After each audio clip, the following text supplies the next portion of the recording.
Feel the quiet stillness beneath the noise of your day. Your mind has always been at peace, resting in the calm between thoughts, waiting to be noticed. This gentle journey begins not with grand changes, but with simply turning your attention inward to that quiet space. Share with us now, what time is it where you are? Where are you sitting? And what one thing are you reflecting on right this moment? Let's begin to see life clearly now. Peace resides in the quiet space between thoughts, not in external changes, as we gently discovered. Now, with this awareness, let us turn our attention inward to see life clearly as it truly is, moment by moment. Notice how your mind, often without conscious effort, distorts reality. A simple word from another person might be heard as criticism, a minor delay as personal failure, a quiet moment as emptiness. This constant weaving of judgment and worry creates a thick veil over the present, making life feel heavy and uncertain. The mind insists on adding its own story, its own meaning, to every experience, pulling you away from what is actually happening right here. The practice we begin with is simply this. Observe your thoughts and feelings without trying to hold on to them or push them away. When worry arises, say to yourself not, "This is bad," or "I must fix it," but simply, "Worry is here." When judgment flares, judgment is here. See the thought as a passing cloud in the sky of your awareness, not as a command or a fact about yourself or the world. Do not chase the cloud or cling to it. Just allow it to be visible in the spaciousness of your mind. This is not about stopping thoughts, but about changing your relationship to them. You are the awareness that holds the thought, not the thought itself. This simple shift, seeing thoughts as they are, without the added weight of good or bad, is where clarity begins. Imagine sitting by a still pond on a calm morning. You watch a leaf drift across the water. You do not need to label it beautiful or unimportant. You simply see the leaf, its shape, its gentle movement, the way it interacts with the water. The pond reflects the leaf clearly without distortion. Your mind, when not caught in judgment, can be like that pond. It reflects reality as it is, without adding layers of worry or expectation. The leaf is just a leaf, moving through the water. The thought is just a thought, moving through the mind. This is seeing life clearly now. To practice this, take one slow breath. Feel the air enter your nose, cool and soft. Notice the gentle rise and fall of your chest. Now, without naming it, simply observe the sensation of your feet on the floor beneath you. Is it a firm pressure? A slight coolness? Just feel it, without saying comfortable or uncomfortable. Feel the actual sensation. Notice any thought that arises about your feet, perhaps I should be more relaxed, and gently let that thought pass. Returning to the simple feeling of contact. This is the practice of seeing clearly. It is not about achieving a special state, but about releasing the constant mental commentary that creates anxiety. When you see the leaf as a leaf, not as a symbol of something else, the weight lifts. When you see your worry as a passing thought, not as your identity, immediate peace settles in. The anxiety dissolves not because the situation changed, but because your perception of it changed. You are no longer fighting the present moment. You are simply seeing it. With this clear vision, free from the distortion of judgment, we can begin to understand how to speak with kindness. The words that flow from a mind seeing clearly are naturally gentle, because they arise from a place of understanding, not from the need to protect or control. As we sit quietly together in this moment, notice the gentle space within you where thoughts arise and pass like clouds across the sky. This is the same stillness we touched in the previous chapter, the quiet space between thoughts where true peace resides. Now, as we bring this awareness to life's unfolding, we discover a profound shift in how we meet the world.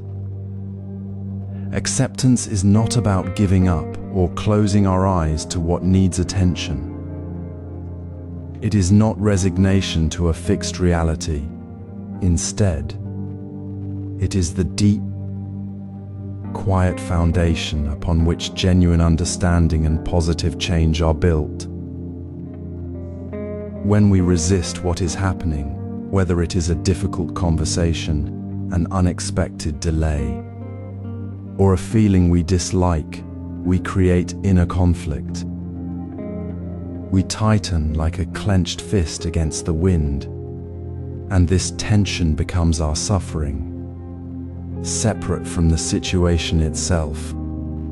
The conflict arises not from the situation, but from our refusal to let it simply be as it is.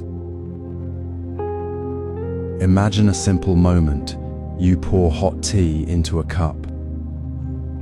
The steam rises. The liquid is warm. If you grip the cup too tightly because you fear it might spill, you create tension in your hand. You might even spill the tea because of your tight grip. The heat of the tea is not the problem. The resistance to the heat is. In Zen, we see this clearly. The teacup holds the tea without arguing with its temperature. It simply holds it, allowing the heat to be as it is. When we meet each moment with openness instead of resistance, we release that inner tension. We no longer fight the reality before us. We simply see it, feel it, and respond from a place of calm presence. This is the practice, to meet the rain not with a complaint, but with the quiet understanding that rain is part of the day. To meet a sharp word not with a sting of anger, but with the gentle acknowledgement that the speaker is carrying their own burden. So, take this moment to gently observe your own relationship with what is. Notice if there's a current situation you are resisting, a thought, an emotion, a circumstance. Where do you feel the tightness in your body? What story are you telling yourself about why it shouldn't be this way? Now, soften that grip. Breathe into the tightness. Feel the warmth of the moment without needing to change it right now. Simply allow it to be as it is, just for this breath. You are not changing the situation, you are changing your relationship to it. This is not passive, it is the active, courageous choice to see clearly without distortion. It is the fertile ground where true compassion begins to grow, because you are no longer lost in the storm of resistance. When we stop fighting reality, we stop creating inner chaos. We see the situation with fresh eyes, without the veil of our aversion. And from this place of clear seeing and deep acceptance, something natural and gentle arises. The need to argue or control fades. The heart opens. We find ourselves speaking not from a place of fear or judgment, but from a place of genuine care, knowing that all beings, including ourselves, are simply experiencing life as it unfolds. This openness, this willingness to meet life as it is the very essence of the Noble Eightfold Path's foundation. It is the path to inner peace, not through changing the world, but through changing our deepest response to it. This acceptance naturally flows into speaking with kindness, as we no longer need to protect ourselves from the truth. We speak from the quiet strength of having met reality with open hands. Imagine sitting quietly, the world unfolding around you without needing to name it or fix it. This is the heart of non-judgmental observation, the quiet space where the Noble Eightfold Path begins to take root within us. Judgment, that quick, sharp voice inside, creates walls between us and the simple truth of what is. It says, "This is good," or "This is bad," and in that split second, we step away from the present moment, lost in a story we've built. But when we simply notice the rain falling, the birds singing, or even the thought that arises within us, without adding "I like it" or "I don't like it," something shifts. We stop pushing reality away and start meeting it as it truly is. This practice isn't about emptiness or ignoring life, it's about seeing clearly, like a clear stream reflecting the sky without distortion. Consider a simple moment, a single leaf drifting down from a tree. You see it fall. You might notice the way it turns in the breeze, the sunlight catching its edge, the slight rustle as it lands. Now, what happens if you add judgment? How slow it is, or that leaf is dead. Suddenly, the leaf is no longer just a leaf, it's become a symbol of something else, and your attention is pulled away from the actual falling. But if you simply observe the leaf's movement, without labeling it, you are fully present with the leaf, with the wind, with the quiet moment itself. The leaf is just falling, and you are just seeing it. There is no barrier. This is the gentle power of non-judgmental observation. It dissolves the separation between observer and observed. In this quiet noticing, we discover that our judgments are not facts.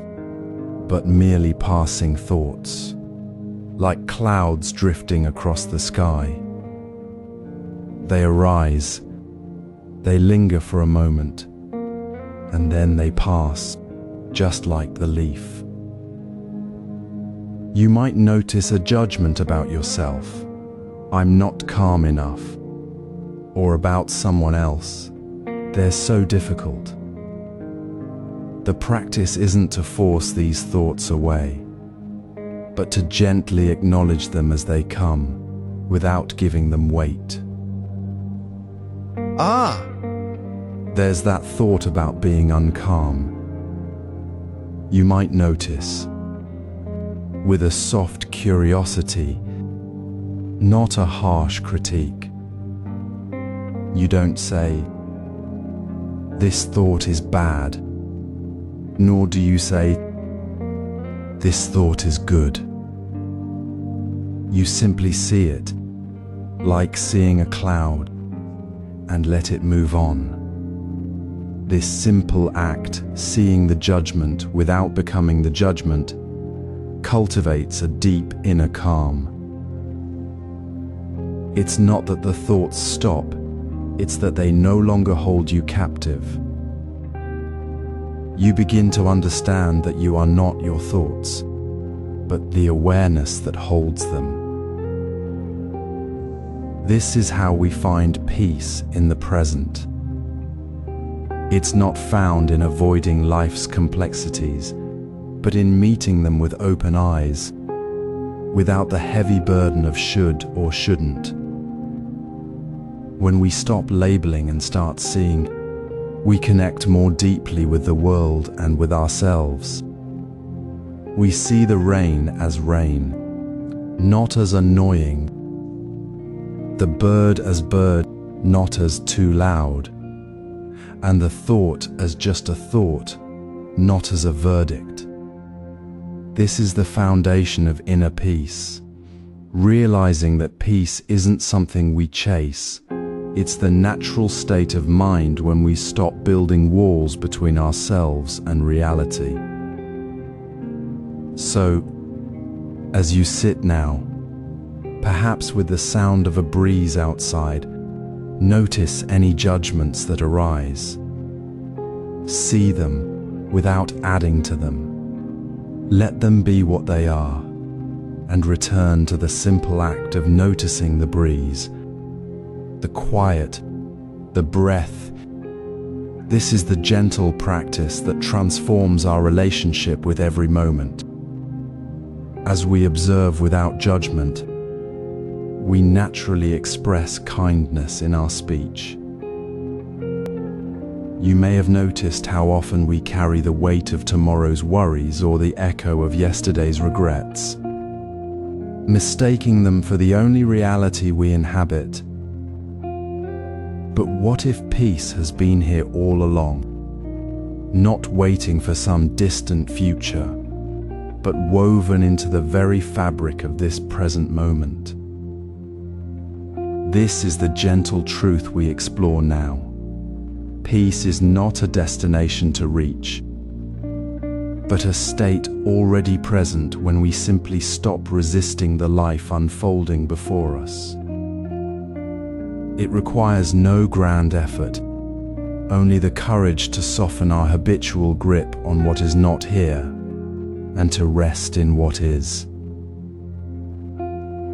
Consider the quiet moment of making tea. The steam rising in delicate spirals, the soft sound of water hitting the pot, the warmth of the cup in your hands. These are not mere background details.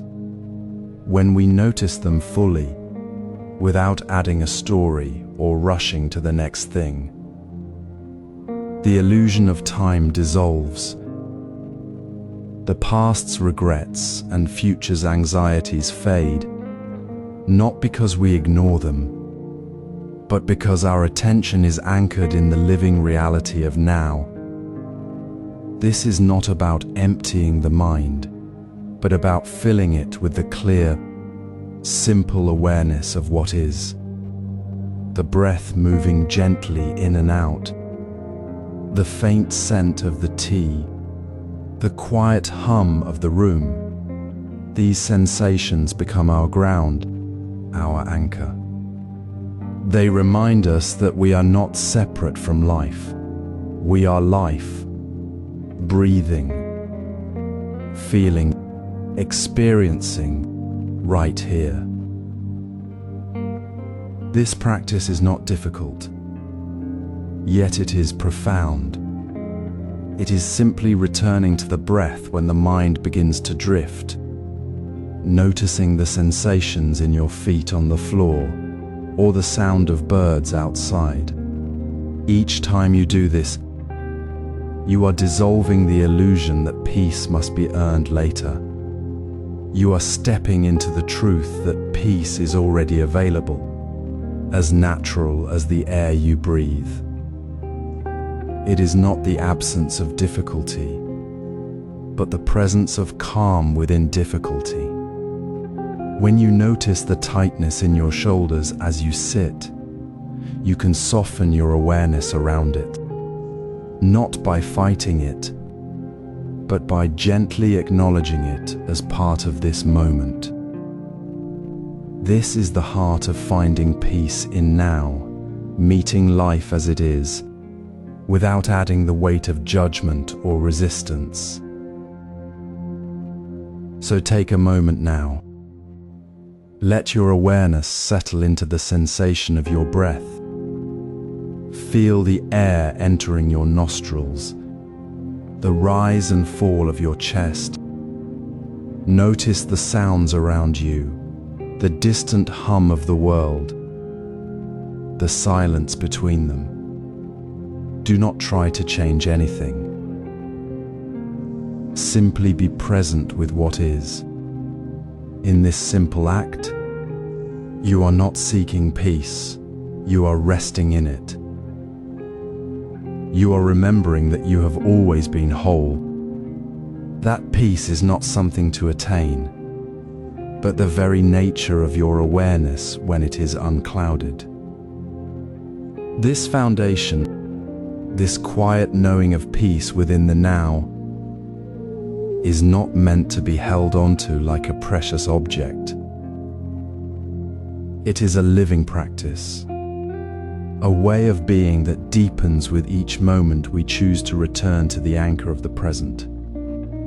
It is the seed from which all other expressions of wisdom grow. Now that we have anchored this peace within, we will explore how to let it flow out through our words, how to speak from this place of clarity and stillness, making every conversation a gentle act of presence. Now that peace is anchored within, a natural quietness settles around your words. This is not about silence, but about the space between thought and utterance where kindness takes root. When harsh words arise, notice the subtle tightness in your chest, the flicker of unease in your voice. It is the same tension that settles in the listener's heart, a ripple of discomfort that echoes back to you. Speak with intention, not impulse. Pause before words arise. Feel the breath, the quiet space where true communication lives. What is true, kind, and necessary will find its way without force. Imagine a monk walking through a village garden. A visitor approaches, voice sharp with frustration. "Your garden is neglected," they say, gesturing at wilted blooms. The monk looks at the flowers, then at the visitor's face, and says softly, "I see the flowers are tired today. I will water them gently after this conversation." The visitor's shoulders soften, The harshness dissolves not by argument, but by a word that meets the moment without resistance.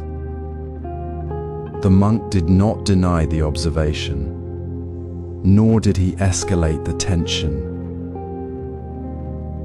He chose words that acknowledged reality while honoring the human moment. This is right speech, not perfect words, but words that carry no hidden sting. Notice how often your own words become a mirror for inner restlessness. When you feel the urge to correct, to judge, or to defend, pause. Let the breath fill the space between thought and sound. Ask gently, is this true? Is it kind? Is it needed now? If the answer is yes, speak with the care of placing a single flower on a windowsill. If not, let the silence hold the space. This practice is not about perfect grammar, but about the quality of attention you bring to each word. It is the quiet shift when you choose to say, I hear you, instead of, you're wrong, or I need help, instead of, this is your fault. Each time you pause, you soften the world around you, and the tightness in your own heart releases. In daily life, this might mean speaking slowly when tired, choosing a gentle tone for a tired child, or letting go of the need to finish another sentence. It is noticing the way your voice tightens when you feel unheard, and choosing instead to breathe and ask, how can I be clear? You will not always get it right. That is not the point. The point is the intention to move through words with care, as if each one were a small, living thing. This is how kindness becomes a practice, not a distant ideal. It is the simple, profound act of speaking from a place of calm presence, not from the urgency of the moment. When you speak with such intention, the peace you've anchored within flows out naturally, not as a performance, but as your truest way of being. You realize that speech is not separate from the heart. It is the heart speaking, and as the heart finds its natural rhythm, the way you move through the world, the way you offer your hand, the way you simply be, becomes a gentle echo of this same truth. Gentle speech naturally extends to how we move through the world. As the morning sun warms the space around you, notice the quiet ease within. This peace, already present, is not something you must chase. It is the natural state of being when we stop resisting the simple reality of this moment. Now, let this quiet presence flow outward. It does not require grand gestures. It begins with the simplest intention in your daily life. Kindness is not a fixed quality you possess. It is a practice you weave into the fabric of ordinary moments. It starts with noticing the small space between thought and action. Before you speak, before you move, pause, ask gently, is this action true, kind, and necessary? This pause is the seed of kindness. Consider the quiet moment of making tea for another. You notice their tired eyes as they return from work. You move slowly, filling the kettle, The sound of water, a soft rhythm. You carry the cup to them, placing it gently on the table, not with obligation, but with a simple awareness of their need. You see their slight smile, a softening of their shoulders. In that small act of service, something shifts. The focus moves from your own thoughts to the quiet presence of another. You feel a subtle deepening within your own chest, a release of the usual tightness. This simple offering, this mindful action, changes the atmosphere in the room. It creates a small island of calm, a ripple of care that touches both you and the one you serve. You realize the peace you carry within is not isolated. It flows out through your hands, your attention, your presence. This is the practice. It is not about becoming a saint, but about noticing the ordinary moments where you can choose kindness. It might be holding the door a little longer, offering a genuine word of thanks to a cashier, or simply pausing to truly see someone waiting beside you. Notice how that small act of service shifts your perspective. Instead of seeing the world as a series of tasks or obstacles, you feel connected. You see the shared humanity in the person ahead of you. Your own sense of separation softens. You begin to understand that your actions, however small, ripple outward. They create a gentle current of peace in your immediate circle.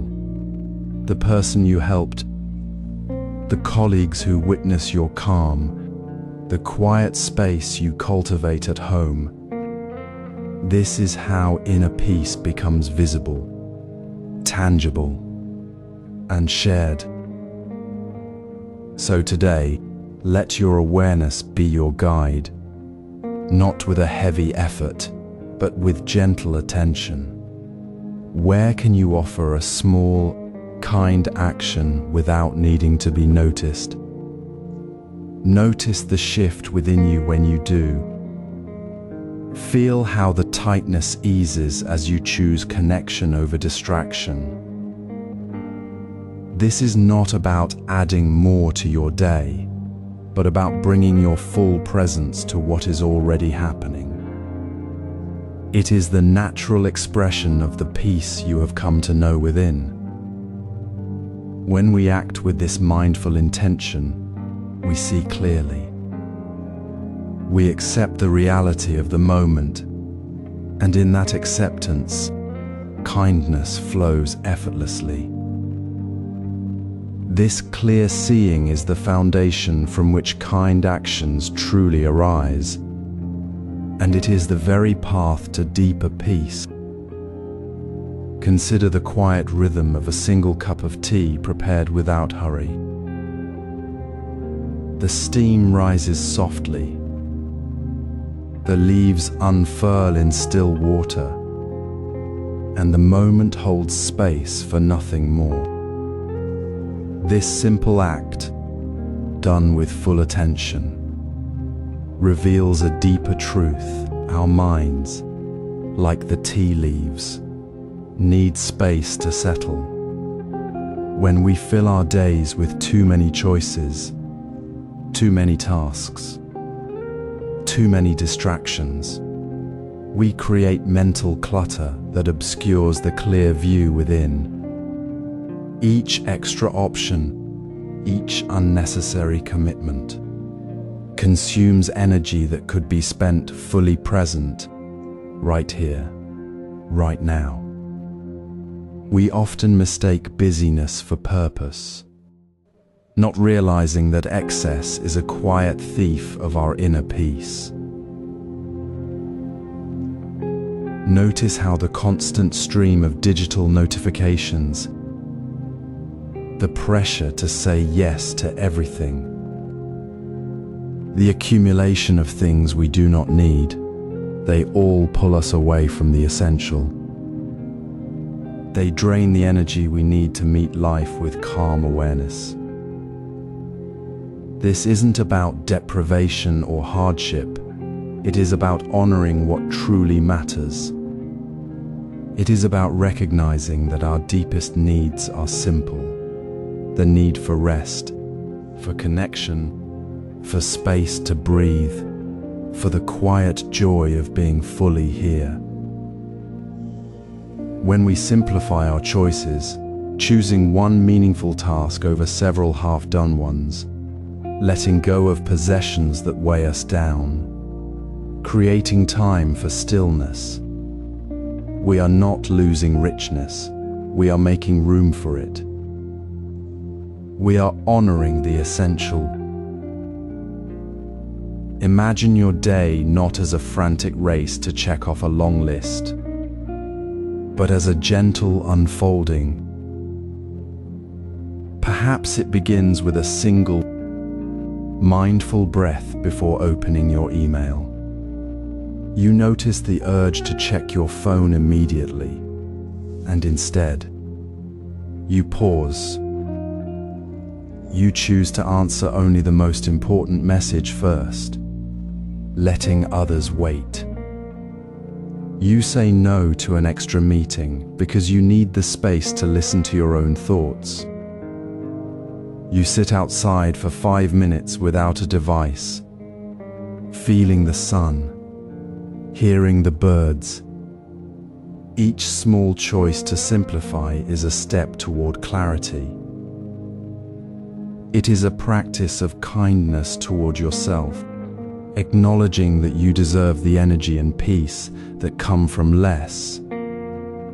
The mental clutter dissolves not with force, but with the quiet courage to let go of what does not serve your essential presence. This is the heart of simple living. It is not a destination, but a daily return to what is necessary. It is noticing the subtle energy drain of a crowded schedule and gently choosing a different path. It is understanding that true freedom comes from releasing the unnecessary, not from adding more. When we create space for clarity by honoring our essential needs, the mind becomes a clear mirror reflecting the world as it truly is, without the fog of distraction. We see more deeply, act more gently, and feel more connected to the simple beauty of each moment. This is not an escape from life. It is a deeper, more authentic engagement with it. This simplicity supports our ability to move mindfully through life. Consider the simple act of washing dishes after a quiet meal. The water flows warm, the soap creates gentle bubbles, and the clink of ceramic against the sink is a quiet song. In this ordinary moment, we often rush, our minds already leaping to the next task, the next worry. We think about what needs to be done later, or how much time we are wasting. This rushing is not just about speed. It creates a subtle inner chaos, a constant hum of anxiety beneath the surface of our actions. We miss the warmth of the water, the rhythm of the task. The simple fact of being here, now. The Noble Eightfold Path teaches us that ethical action begins with this very attention, this choice to be fully present in the act of washing dishes, walking to work, or even standing in line at the market. It is not about grand gestures, but about the gentle intention to meet each moment as it is, without resistance or distraction. When we wash a dish with full awareness, we are not merely cleaning it. We are cultivating kindness toward ourselves and the world. We honor the task itself, the water, the dish, the moment of our presence. We notice the coolness of the porcelain before the heat of the water, the way the soap dissolves, the sound of the running tap. This is not a performance. It is a return to simplicity. It is noticing how the mind habitually drifts, and gently, patiently bringing it back to the feel of the cloth in our hands, the scent of the soap, the steady flow of water.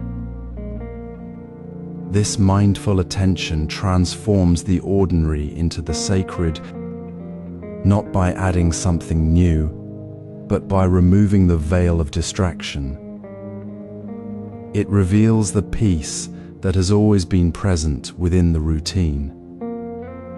Next time you walk to work, feel the weight of your feet on the pavement, the rhythm of your breath, the air on your skin. Notice the small details, the way light falls on a leaf, the sound of a distant bird, the simple act of stepping forward.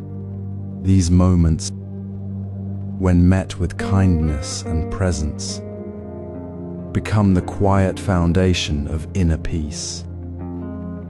They are not interruptions to your day. They are the very ground of your practice. The chaos we feel is rarely in the task itself, but in our resistance to it, in our constant pulling toward what is not here. When we stop rushing through the washing of the dishes, the walking to work, the making of tea, we discover that peace is not something we chase. It is found in the willingness to be here, fully, with what is, with routines grounded in presence. We can release attachment to outcomes. Now, as you move through your day, carrying the quiet clarity of mindful choices, let your awareness gently settle into the natural rhythm of your breath. This simple act is not a technique to master, but a gentle bridge between mind and body, a quiet reminder that peace is already here, in this very moment. You need not change your breath, only notice it as it is. Feel the subtle rise and fall of your chest, the cool air entering your nostrils, the warm release on the exhale. Notice how often your breath becomes shallow when anxiety whispers of the future or clings to the past. This tightness fuels restlessness.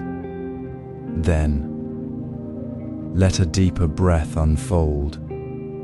A slow inhale drawing calm into your center.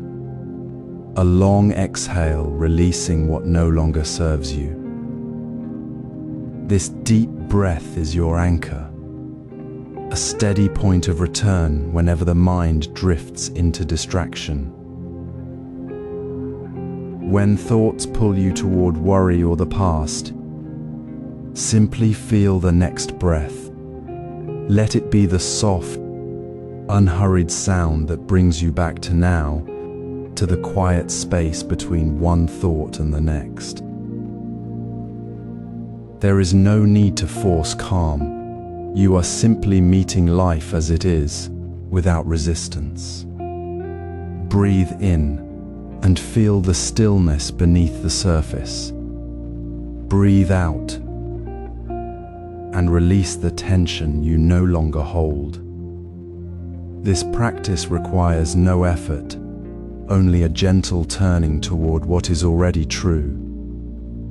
As you sit or walk, watch how the breath flows like a river, uninterrupted and natural.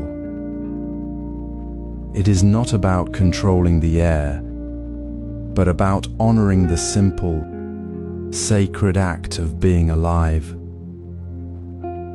You might notice the way a leaf falls slowly, or the sound of a distant bell, and realize your breath moves with the same unhurried grace. This is the heart of mindful presence, not adding something new, but seeing clearly what is already here. So take one more breath now, just as it is, without judgment. Feel the coolness at the tip of your nose, the gentle expansion in your belly. Let this awareness soften the edges of any tension. Feel how the body settles when the mind returns to the breath. This quiet anchor of breath will naturally guide your steps. As you move through the world with the same gentle attention you bring to this moment, the path of peace is not found in distant places, but in the simple, steady rhythm of your own breath, right here, right now. As you carried that gentle breath awareness into your next step, feeling the rhythm of movement as naturally as your inhale and exhale, you began to notice something subtle. The simple act of walking, so often done without thought, becomes a gateway when met with awareness. Without this mindful presence, we move through the world like shadows, disconnected from the very ground beneath us. We hurry past the texture of the earth, the subtle shift of weight, the quiet conversation between foot and path, lost in the chatter of the mind. This mindless movement pulls us away from our bodies, leaving us feeling scattered, untethered, and strangely alone even amidst others. It is a quiet disconnection, a constant turning away from the simple miracle of being here, now, walking. But what if each step could be a return? What if walking itself became a meditation, not something you do while your mind wanders elsewhere? Imagine stepping outside your door. Instead of the automatic, speeded up motion of rushing to the kitchen, try this. Feel the ground beneath your feet with each step. Notice the slight give of the earth, the coolness of stone, the unevenness of the path. Feel the gentle pressure as your foot lifts, the soft release as it meets the ground again. Feel the subtle shift of your weight, the quiet release of tension in your ankle, the connection to the earth's steady presence. This is not about walking slowly for slow's sake. It is about walking fully, with your whole being engaged in the simple, profound act of moving. It is noticing how your body moves, how your mind reacts to the sensation, and gently bringing it back when the thoughts of the day pull you away. When you walk mindfully, you are not just getting from one place to another, you are fully present within the movement itself. The garden beside the path, its flowers swaying, the sound of a distant bird, the light on your skin. These are not distractions to be ignored, but the very fabric of the present moment you are now fully within. This practice transforms the ordinary into the sacred. That walk to the mailbox, the steps to the kitchen, the path to the park, each becomes a moment to reconnect, a quiet anchor in the flow of life. It is not about achieving a state of perfect calm. It is about meeting each step exactly as it is, with kindness and curiosity. Notice the difference when you step into the moment. The mind feels quieter. The body feels more grounded. And the world feels less like a series of tasks to complete and more like a living, breathing experience. You begin to realize that peace is not found only in stillness, but also in the quiet, deliberate movement of being fully here.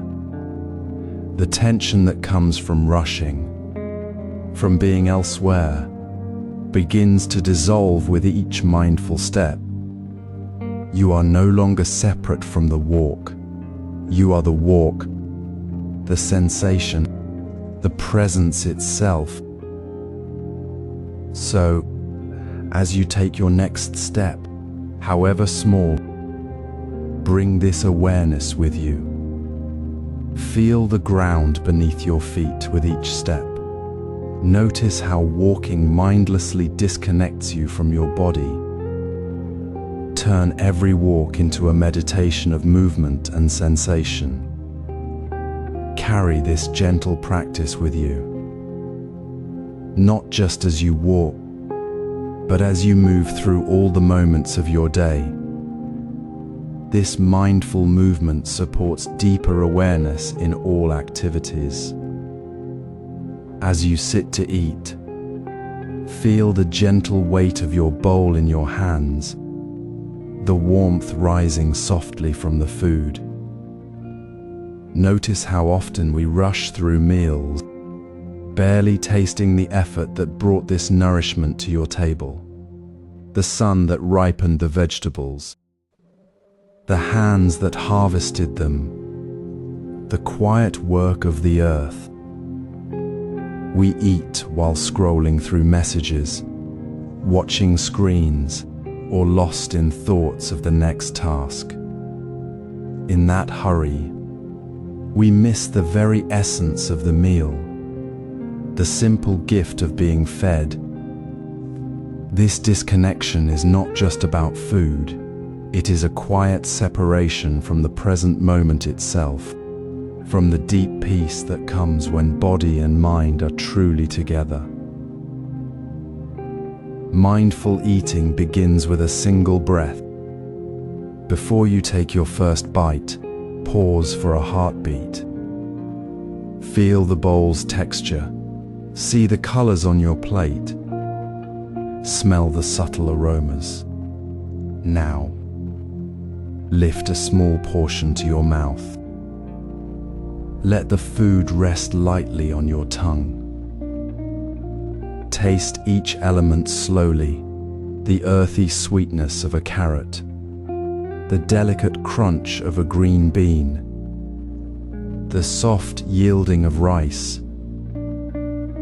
Notice the texture changing as you chew, the way flavors unfold like a quiet song. Feel the warmth spreading through your body as you swallow. This is not about eating less, it is about eating fully, with the full attention of your whole being. When we rush, we consume without truly receiving.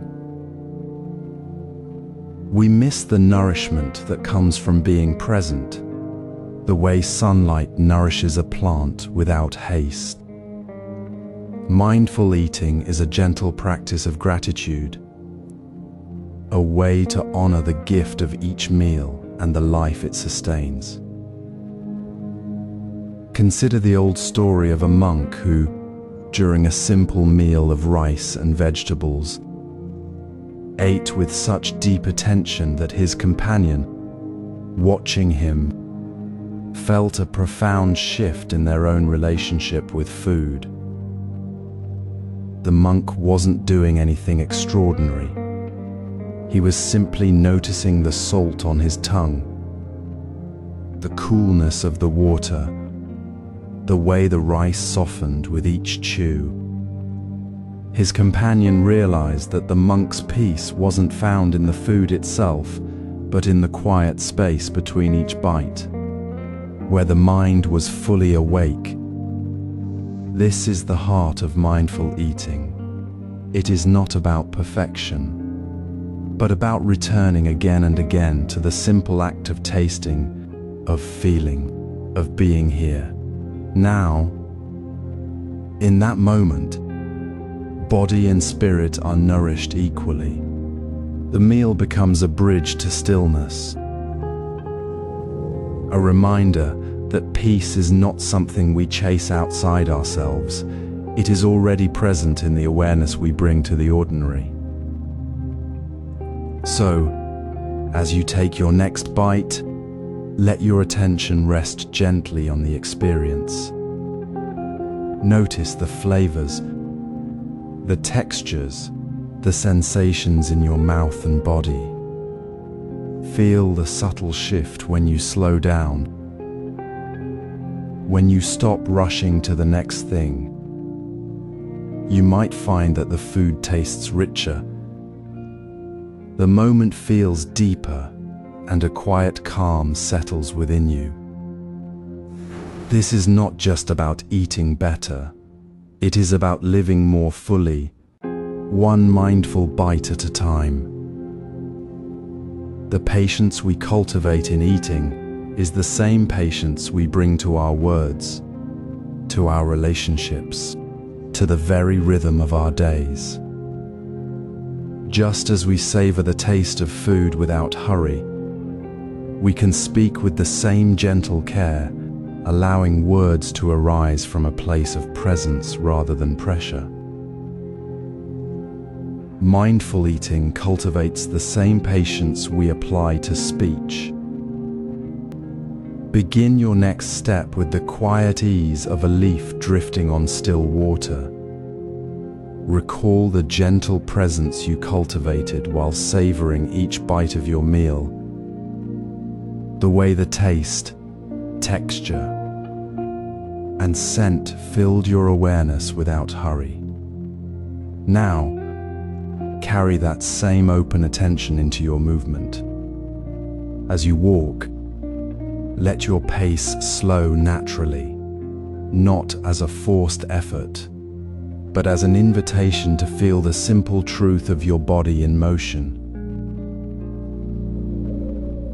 Notice the subtle shift of weight from one foot to the other, the soft press of your soul against the earth, the quiet release as your heel lifts. Do not chase a destination. Simply be with the unfolding of each step. This is the heart of walking meditation. Often, as you move, the mind will slip away, weaving threads of tomorrow's tasks or yesterday's worries. You might find yourself planning a meeting before you've even taken 3 steps, or replaying a conversation that ended hours ago. This is not failure, but the natural rhythm of the mind. The practice is not to stop thoughts from arising, but to gently notice them as they pass, like clouds drifting across a clear sky, and return your attention to the physical sensation of walking. Feel the rise and fall of your breath with each stride. Notice the subtle shift in your posture as you move forward. Feel the air touch your skin. When you catch yourself lost in future planning, simply acknowledge it with kindness and softly return to the feeling of your feet meeting the ground. This is not about achieving a perfect state of mind. It is about training your awareness to return, again and again, to the simple, profound reality of this moment, this step, this breath. Imagine walking through a quiet garden path, sunlight dappling the leaves above. Your feet touch the cool, smooth stones of the path. You feel the gentle sway of your arms as you move. Your mind drifts. I must remember to call Sarah about the project. You notice the thought, a quiet observation without judgment. And then, with the next step, you feel the stone beneath your foot, the slight pressure, the connection. The thought about Sarah is still there, but it no longer pulls you away from the path. You are walking, and walking is all that is needed. This is how presence is built, not in grand gestures, but in the ordinary, repeated return to the felt experience of moving through the world. Each step, each breath, each moment of noticing the mind wandering and gently returning, deepens your connection to the present. So, as you move through your day, let this awareness be your companion. When you walk to the mailbox, when you step from the kitchen to the living room, bring that same gentle attention. Feel the ground beneath your feet, the air on your skin, the rhythm of your own breath. Do not hurry the step. Let it unfold. Notice the small, often missed details, the sound of a distant bird, the warmth of the sun, the quiet steadiness of your own heartbeat. This practice is not reserved for special moments. It transforms every ordinary movement into a quiet meditation. A way to anchor yourself in the only place you truly live, the present moment. It is in this simple, deliberate return to the felt reality of your body moving that the restless mind finds its resting place. With movement grounded in this awareness, the heavy weight of past regrets begins to soften. You step forward, not burdened by what has been, but fully present for what is, here and now. This is the gentle path to inner peace. As we continue our walk, notice how the path beneath your feet feels solid, real, and present. This simple awareness, cultivated in mindful steps, begins to soften the grip of expectations we carry like invisible weights. We often build elaborate castles of should in our minds, how a conversation should unfold, how a project should be completed, how a loved one should behave. When reality gently shifts, these castles crumble, leaving us with a familiar ache, disappointment, frustration, or even anger. This is the moment we realize expectations are not guides, but chains. They bind us to a future that hasn't happened and a past that cannot be changed, keeping us perpetually out of the only place we truly live, now. Consider the gardener tending a new sapling. They water it faithfully, provide sun and soil, and then let the plant grow as it will.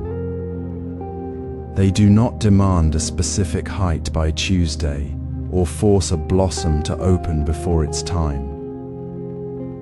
They work with the natural rhythm, embracing the seed's own pace. This is not passivity, it is deep respect for the process. The gardener's hands are free to nurture, not clenched in frustration when the plant doesn't meet their internal timeline. They experience the joy of the green shoot as it appears, not the suffering of the delayed bloom they imagined. This is the essence of releasing expectation. It is not giving up, but releasing the tight hold on the outcome. Notice in your own life where this clinging happens. Perhaps it's in a work email you send, hoping for a specific reply, or in a conversation with a friend where you anticipate their agreement. Feel the subtle tension in your shoulders, the tightness in your chest, the mental replay of how it should have gone. This tension is the suffering. It is the friction of your mind resisting the actual unfolding moment. The practice is simple, yet profound. When you notice the should arising, gently breathe into it, then release the image of how it must be. Let it go like a leaf carried on a slow stream. Instead, bring your full attention to what is actually happening right now, the sound of your breath, the feeling of your hands resting, the words spoken, the space between you and the other person. Embrace the reality of this moment, not the fantasy of another. This isn't about indifference, it's about freedom. When you release the need for things to match your internal blueprint, you create space. Space for the unexpected kindness in a colleague's words. Space for the quiet beauty of a sunset you were too caught up in your worries to notice. Space for genuine connection without the pressure of performance. The tightness dissolves, and in that softening, compassion naturally arises. You see the other person not as a vessel for your expectations, but as a fellow traveler on the path, just as they are. The small moment of genuine listening, the shared smile without agenda, the simple act of offering help without demanding thanks, these become possible only when the heavy burden of should is lifted from your shoulders. Releasing expectations makes space for compassion in small moments. Imagine sitting quietly in your garden as sunlight warms your skin. You notice a single leaf drifting down from the maple above, turning slowly in the air before landing softly on the path. It does not strive to reach a specific spot. It does not worry about how it will fall or what shape it will make upon the earth. It simply is, carried by the breeze. This is the natural state of release we explore now. When we cling to how something must unfold, we create invisible chains around our own hearts. We become tense, watching the leaf, waiting for it to land perfectly, then frustrated when it tumbles sideways. The suffering arises not from the leaf's movement, but from our expectation of its path. The Noble Eightfold Path guides us to focus on the action itself, not the outcome. When you plant a seed, feel the cool earth beneath your fingers, the weight of the seed in your palm, the gentle pressure as you place it down. Feel the rhythm of your breathing as you cover it with soil.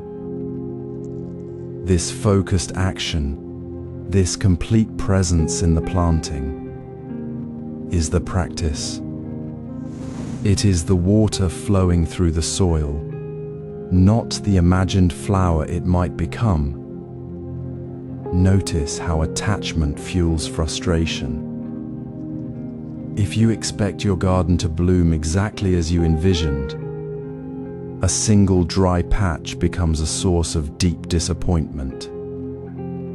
You might feel anger at the weather, blame yourself for poor timing, or withdraw from the garden entirely. Yet the garden itself, the earth, the seed, the rain, the sun, all function without expectation. They simply are. They do not hold on to a picture of what the flower should look like. When we release our grip on the desired result, we soften the tension in our shoulders. We open our palms to the present moment. We trust the process of mindful action without clinging. We let the seed find its own way in the dark earth. This is not passivity. It is active, clear attention to the work at hand. It is the potter shaping clay on the wheel. She does not think of the finished vase, the perfect curve, the market price.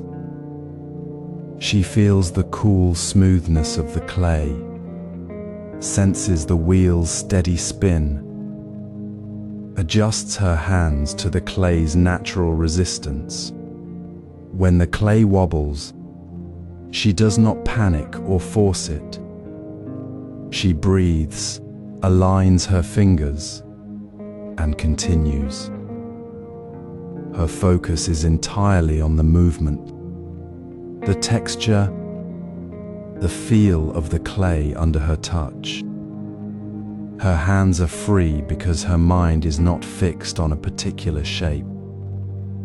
This is the freedom we cultivate.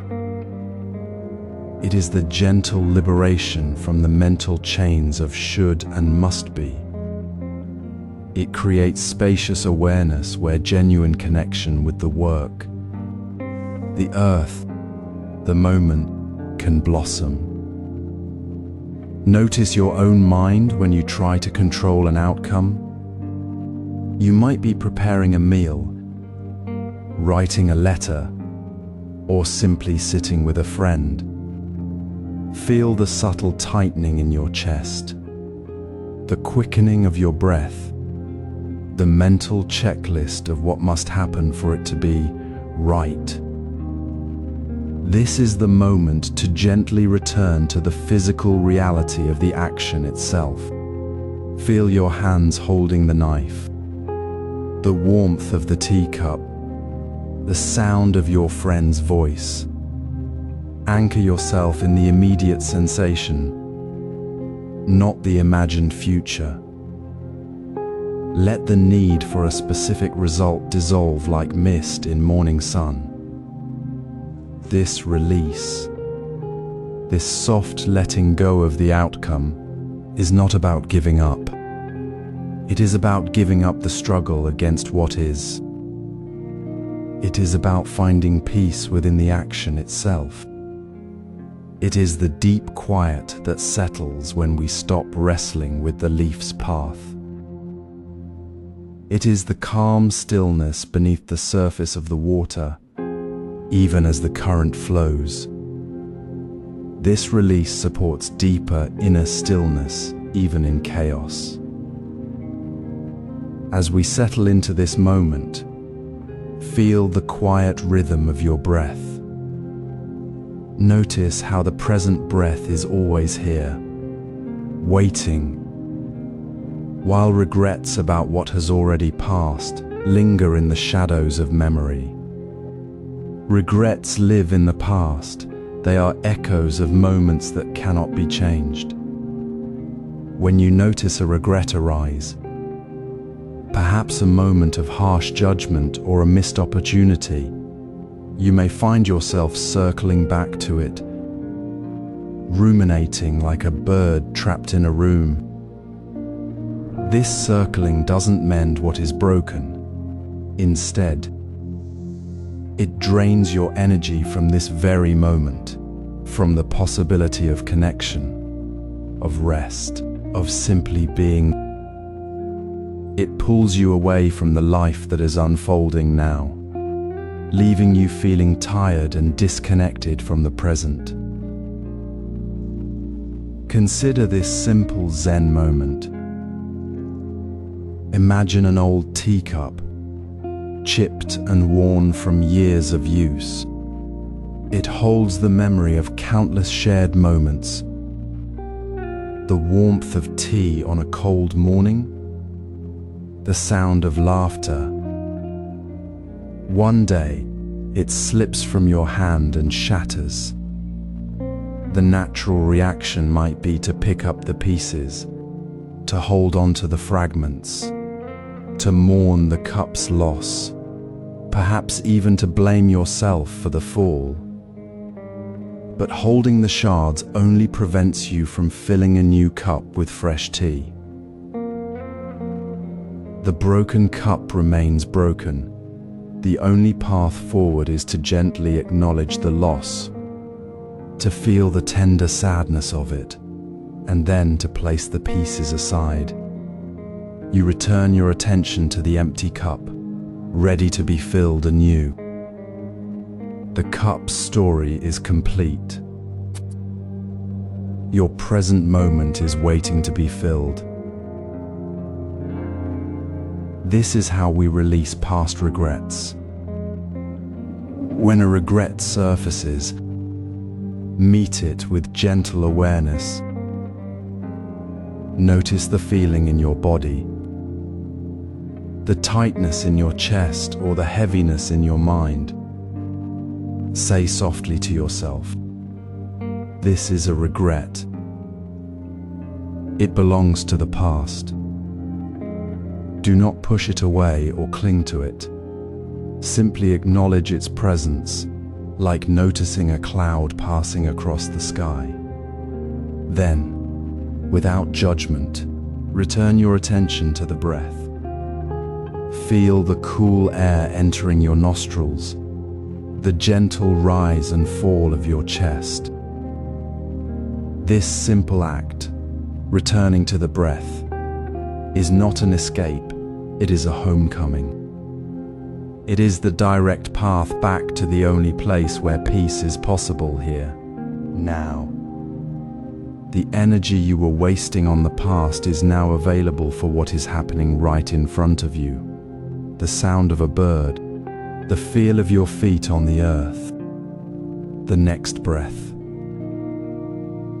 In this practice, you are not erasing your past, you are simply refusing to let it occupy your present. You are creating space for what is, not what was. You are learning to walk without dragging the weight of yesterday's stones. This is not about forgetting, it is about freeing yourself from the grip of what cannot be changed. Each time you gently return to your breath after a regret arises, you strengthen your capacity to be fully present. You begin to see that your mind is not a prison of past events, but a spacious field where each moment can be met with fresh eyes. So, as you move through your day, notice when the past pulls you back. Feel the subtle drain of that ruminating thought. Then, with the softest touch of awareness, place that regret down like the teacup pieces. Breathe in, feeling the air fill you. Breathe out, releasing the need to hold on. In that simple return, you are already free. Releasing the past allows us to cultivate present moment awareness. Notice how often your mind drifts from this very moment, pulled by thoughts of what might be or what already was. This gentle wandering is natural, yet it keeps us caught in a cycle of distraction. Awareness is the quiet antidote to that pull. It is not about stopping thoughts, but tenderly noticing when the mind has drifted away. When you become aware of the distraction, you have already stepped out of its grip. This simple act of noticing is the first step toward freedom. Imagine a monk preparing tea in a quiet garden. The steam rises in soft spirals from the kettle. He feels the smooth ceramic cup in his hands, its warmth spreading through his fingers. He hears the gentle hiss of water pouring, the quiet sound of the leaves rustling in the breeze. His attention rests fully on the steam's path. The cup's texture, the sound of the water, all within this single unfolding moment. He does not think about the next step in the ceremony, nor dwell on the previous day's conversation. He is simply here, with the tea, with the steam, with the sound. This is anchoring in one sense at a time. The breath becomes the anchor when the mind feels scattered, the sound of wind in the trees when the body feels restless, the sensation of the earth beneath your feet when thoughts race. Each anchor is a gentle return to the ground of the present. This practice builds the foundation for inner stillness, not through force, but through patient, kind attention. It is not about achieving a perfect calm, but about cultivating a tender relationship with what is right now. When you notice your mind has wandered to a worry about tomorrow, simply acknowledge it with a soft breath and return to the feeling of your feet on the floor. When a memory of yesterday's argument surfaces, gently let it go like a leaf on a stream and rest your awareness on the sound of your own breathing. There is no judgment here, only a quiet, steady returning. This is how we build the inner stillness that holds us steady. It is a practice of releasing the need to control the flow of thoughts, simply resting in the clarity of awareness itself. You might begin right now, without any pressure. Sit quietly for a moment. Feel the gentle rise and fall of your breath. Notice the air moving in and out, cool at the nose, warm at the throat. If your mind drifts to a task you need to do, or a conversation you had, do not chase it. Kindly acknowledge the thought, as you would a passing cloud, and softly return to the rhythm of your breath. Let the breath be your anchor, your home in this moment. This is not a special time reserved for meditation only. It is the way to be present while washing dishes, walking the path, or sitting with a friend. Each time you gently return to your breath, to the sound around you, to the feeling of your body, you strengthen the muscles of presence. You are not fighting the mind, you are inviting it to rest in the clarity of now. This is how we cultivate freedom, by releasing the tight grip of expectations about how things should be, and by letting go of the weight of what has already happened. We discover that peace is not found in some distant future or a healed past. It is found right here, in the quiet space between one breath and the next. Inner stillness is not the absence of thought, but the presence of awareness within the flow of thought. It is the gentle, unwavering recognition that you are always already here, whole and complete, in this very moment. With present moment awareness, we can find peace in chaos. Imagine the storm outside your window, the sudden rain, the honking cars, the urgent messages flashing on your screen. You might think inner peace means waiting for the storm to pass, for the noise to vanish. But true stillness is not the absence of sound. It is the quiet presence of calm within, no matter how the world rages. This is the heart of the Noble Eightfold Path's wisdom, finding peace not by escaping chaos, but by meeting it with unwavering calm. When the world feels overwhelming, notice how chaos triggers a chain reaction within you. Thoughts like, "This is too much," or "Why does this always happen?" These reactions pull you away from your center. They are natural, but they are not your only choice. The practice is simple. Feel the wave of disturbance, then breathe. Inhale the tension, exhale the need to fight it. Let the breath be your anchor, a gentle hand holding you steady as the storm swirls around. This breath is not about stopping the world, it is about stopping the story you tell yourself about the world. You are not the chaos. You are the calm holding it. Consider an old Zen monk sitting by a river.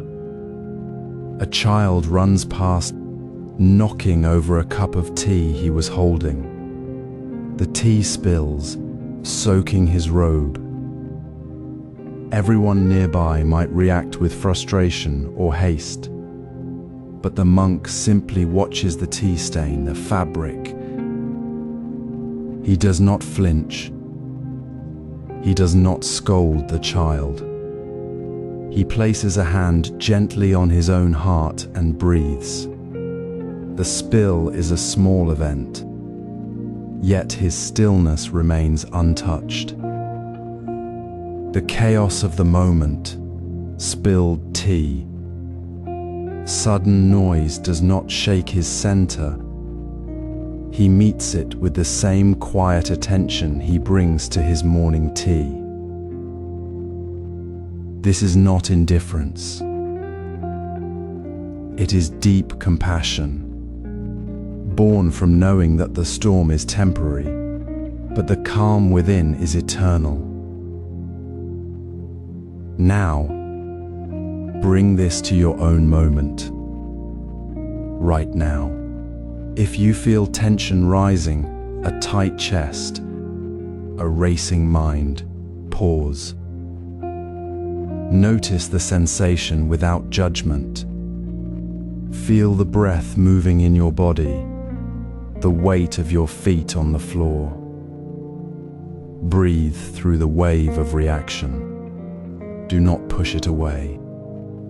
Simply let it flow through you, as water flows through a riverbed. The thought, "This is hard," may arise, but you do not need to believe it. You can say to yourself, gently, "This is just a feeling. It will pass." In that space between reaction and response, there is freedom. There is peace. This is your center, the quiet place where you are always whole, no matter what the world does. This stillness is not something you create. It is already here, beneath the surface of your thoughts. It is the unshakable ground of your being. When you notice it, you realize chaos cannot touch it. It is not a place you go to, it is the place you have always been, waiting to be remembered. And this remembering, this gentle return to your own calm, is the deepest act of compassion you can offer yourself. It is the quiet understanding that you are safe, even when the world feels unsafe. This unshakable center, nurtured through such moments of non-reactivity, naturally flows into how we treat ourselves. It becomes the foundation for extending that same calm to every thought, every word, every breath we take. In the quiet space between breaths, where the world's noise softens, there is room to notice. This is where compassion begins, not with grand gestures, but with the simple, tender act of seeing our own suffering first. When frustration rises like heat haze after a stumble, when a word escapes too sharp or a task feels overwhelming, we often turn harshly inward. We whisper, "You should have done better.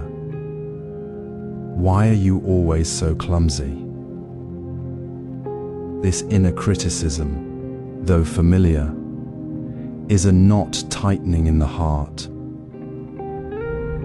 It is here, in this very moment of noticing that knot, that the path of compassion gently unfolds. True kindness starts with offering warmth to ourselves, just as we would to a dear friend who has fallen. When you make a mistake, breathe. Acknowledge the ache within, not to dwell, but to say softly, "It's okay. You're doing your best right now." Feel the shift as the tightness in your chest eases, replaced by a quiet, steady presence. This is not self-pity, it is self-kindness, the foundation of all compassion. Consider a small moment. You reach for your morning cup, your hand slips, and hot liquid spills across the counter. A flicker of anger rises, stupid. Why can't you be careful? But then you pause. You notice the heat of the spill, the slight tremor in your hand, the way your shoulders hunch. Instead of the sharp rebuke, you whisper, "It's all right. You're tired." You take a slow breath, feeling the calm that arises from meeting yourself with tenderness.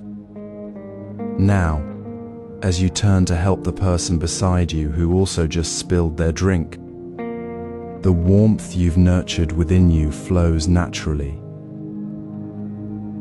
You don't say much, just a gentle, "Let me help with that." Your voice calm, your touch light. You see their small sigh of relief, and in that tiny exchange, you extend the same softness you just offered yourself. Compassion isn't reserved for great tragedies. It lives in these ordinary, fragile moments where we choose to meet life with grace instead of judgment. This is the quiet alchemy of the Noble Eightfold Path in action. It is not about becoming perfect, but about returning, again and again, to the present moment with a heart open to its fullness, both the ease and the ache. When we practice noticing our own pain without flinching, we free ourselves to see others' pain clearly, without the cloud of our own reactivity. We realize that everyone, in their own way, is reaching for calm, just as we are.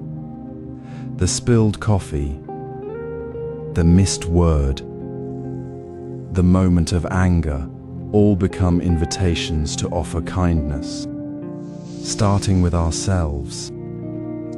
This is the practice, to let go of the need to be flawless, and instead, to meet each small moment with the gentle, unwavering warmth we so freely give to others when they stumble. So today, as you move through your day, notice one small moment where you might have been hard on yourself. Perhaps it was a thought that felt heavy, a small failure you dismissed. Pause. Place a hand gently on your heart. Feel the breath there, and offer yourself the same kindness you'd give a friend. Notice how the warmth spreads not as an effort, but as a natural release.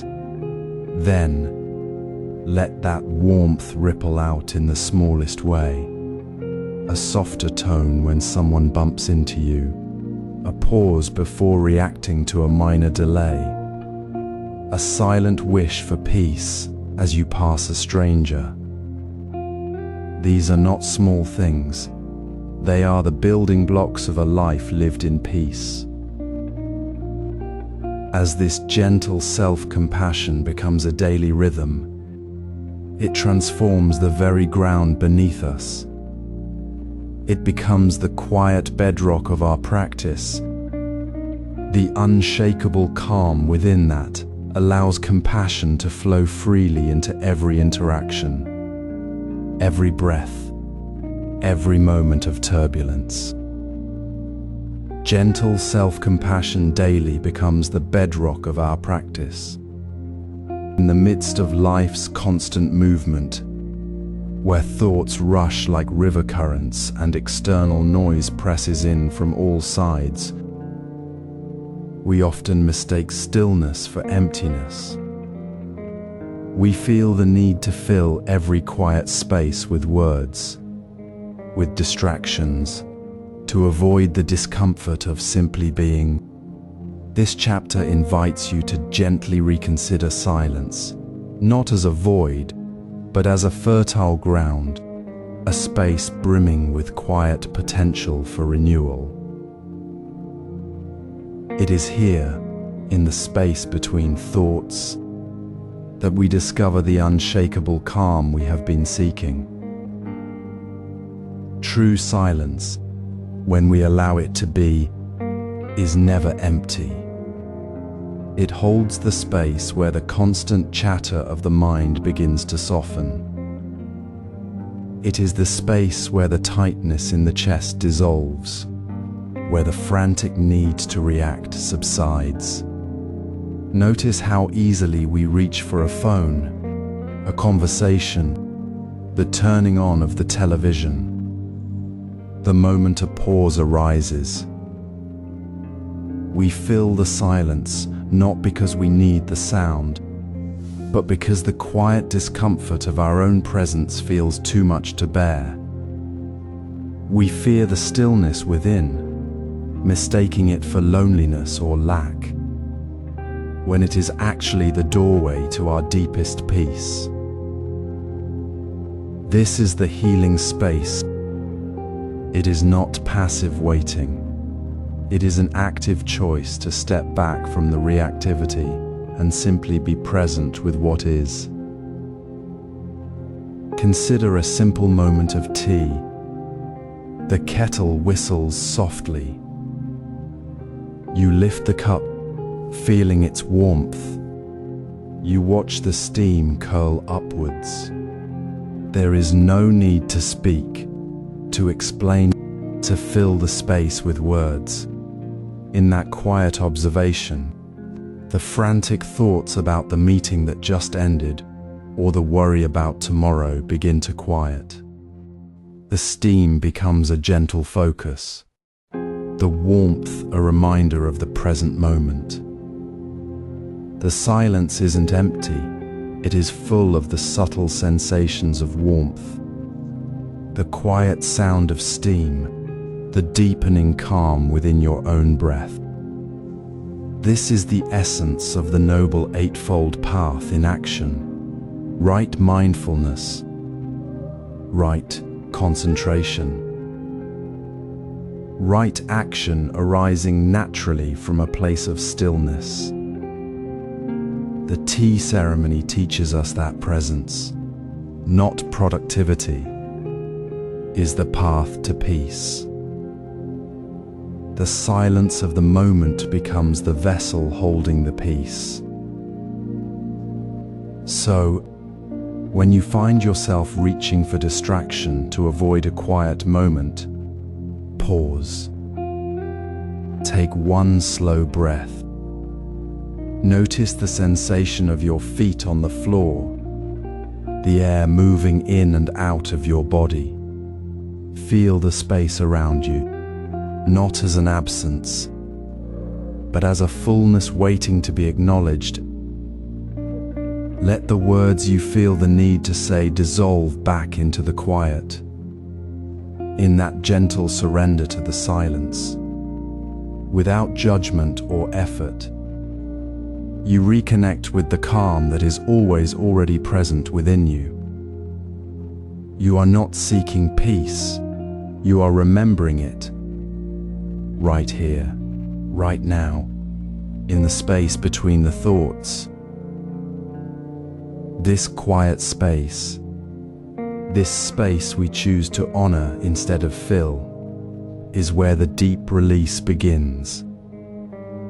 It is the fertile ground where expectations, those heavy seeds we plant in the soil of worry, finally loosen their hold. Silence deepens our ability to release expectations. Imagine the quiet space you cultivated in the stillness of morning, where silence felt fertile and full of potential. Now, let us gently bring that same awareness inward to the very heart of your being, where the most important conversation happens, the one you have with yourself. Often, in the busyness of the day, we speak to ourselves with sharpness, with the same judgment we might reserve for a stranger, not a dear friend. We hear the inner voice say, "You should have done that better. Why can't you be more patient?" This self-criticism, though familiar, is not peace. It is a storm within, creating unnecessary conflict, tearing at the calm you've begun to nurture. It is like adding salt to water that is already clear, making it turbulent when it could be still. Consider the Zen story of the old monk who carefully placed a delicate bowl on the table. A student, hurrying past, accidentally knocked it over, shattering it. The monk looked at the broken pieces, not at the student with anger, but with a quiet calm. He simply said, "Ah, the bowl broke. Now, let us clean it together." He did not blame himself for not holding it more carefully, nor did he scold the student harshly. His response was rooted in acceptance, not reaction. This is the quality we seek, a deep, unshakable calm that meets life, with all its spills and stumbles, without the inner turmoil of self-blame. It is the opposite of the storm. It is the deep, quiet water that holds the broken pieces without being disturbed. So, how do we practice this gentle self-compassion in the ordinary moments?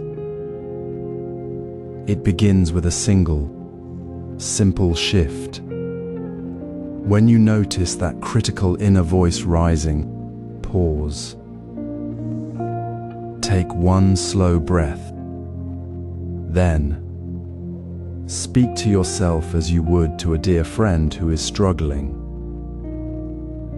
If you feel frustrated with yourself for making a small mistake, say softly, "It's okay.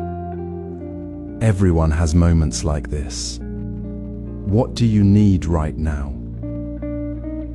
This isn't about ignoring your actions, it's about meeting them with kindness first, creating space for true understanding to arise. Then, choose one small, gentle act of self-kindness each day. It might be as simple as making a cup of tea slowly, noticing the warmth, or stepping outside for one deep breath of fresh air before diving into the next task. It might be simply acknowledging, "This is hard right now, and that's all right." These small acts are not indulgences. They are the very foundation of your inner peace, building a sanctuary within. Notice how this practice changes the texture of your day. When you speak with kindness to yourself, the inner conflict dissolves. The harsh edge of self-judgment softens, and a quiet space opens. In that space, you can truly hear the gentle sound of your own breath, the calm presence you've been nurturing.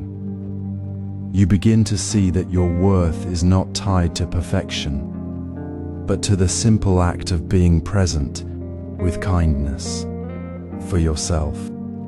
This is the deepening of inner peace, not the absence of difficulty, but the presence of calm within it.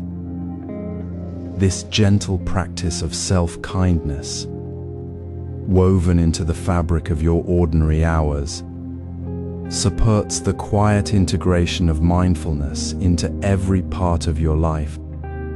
It is the seed, watered daily with compassion, that grows into a strong, unshakable peace. In the quiet space between words, where silence breathes like a gentle sigh, we find the true ground for connection. This is where mindful listening begins, not with the ear alone, but with the whole being, resting in the present moment. It is the simple yet profound shift from waiting to speak to truly hearing the other person, their words, and the unspoken emotions carried within them. We often move through conversations already drafting our response, our mind racing ahead while the other speaks. But what if we simply let the words land, noticing the subtle shift in tone, the pause before a sigh, the quiet weight behind a simple statement? This is the path of the Noble Eightfold Path unfolding in ordinary conversation, where right speech flows naturally from right understanding. Imagine a simple moment. A friend shares a worry, their voice hesitant, fingers tracing the rim of their cup. The natural urge might be to offer a quick solution, to share a similar story, or to reassure with words that feel like a shield. But mindful listening invites us to pause, to soften the inner rush, to simply be present with the emotion they are sharing. We hear not just the words, "I feel overwhelmed," but the exhaustion in their voice, the flicker of fear beneath the surface.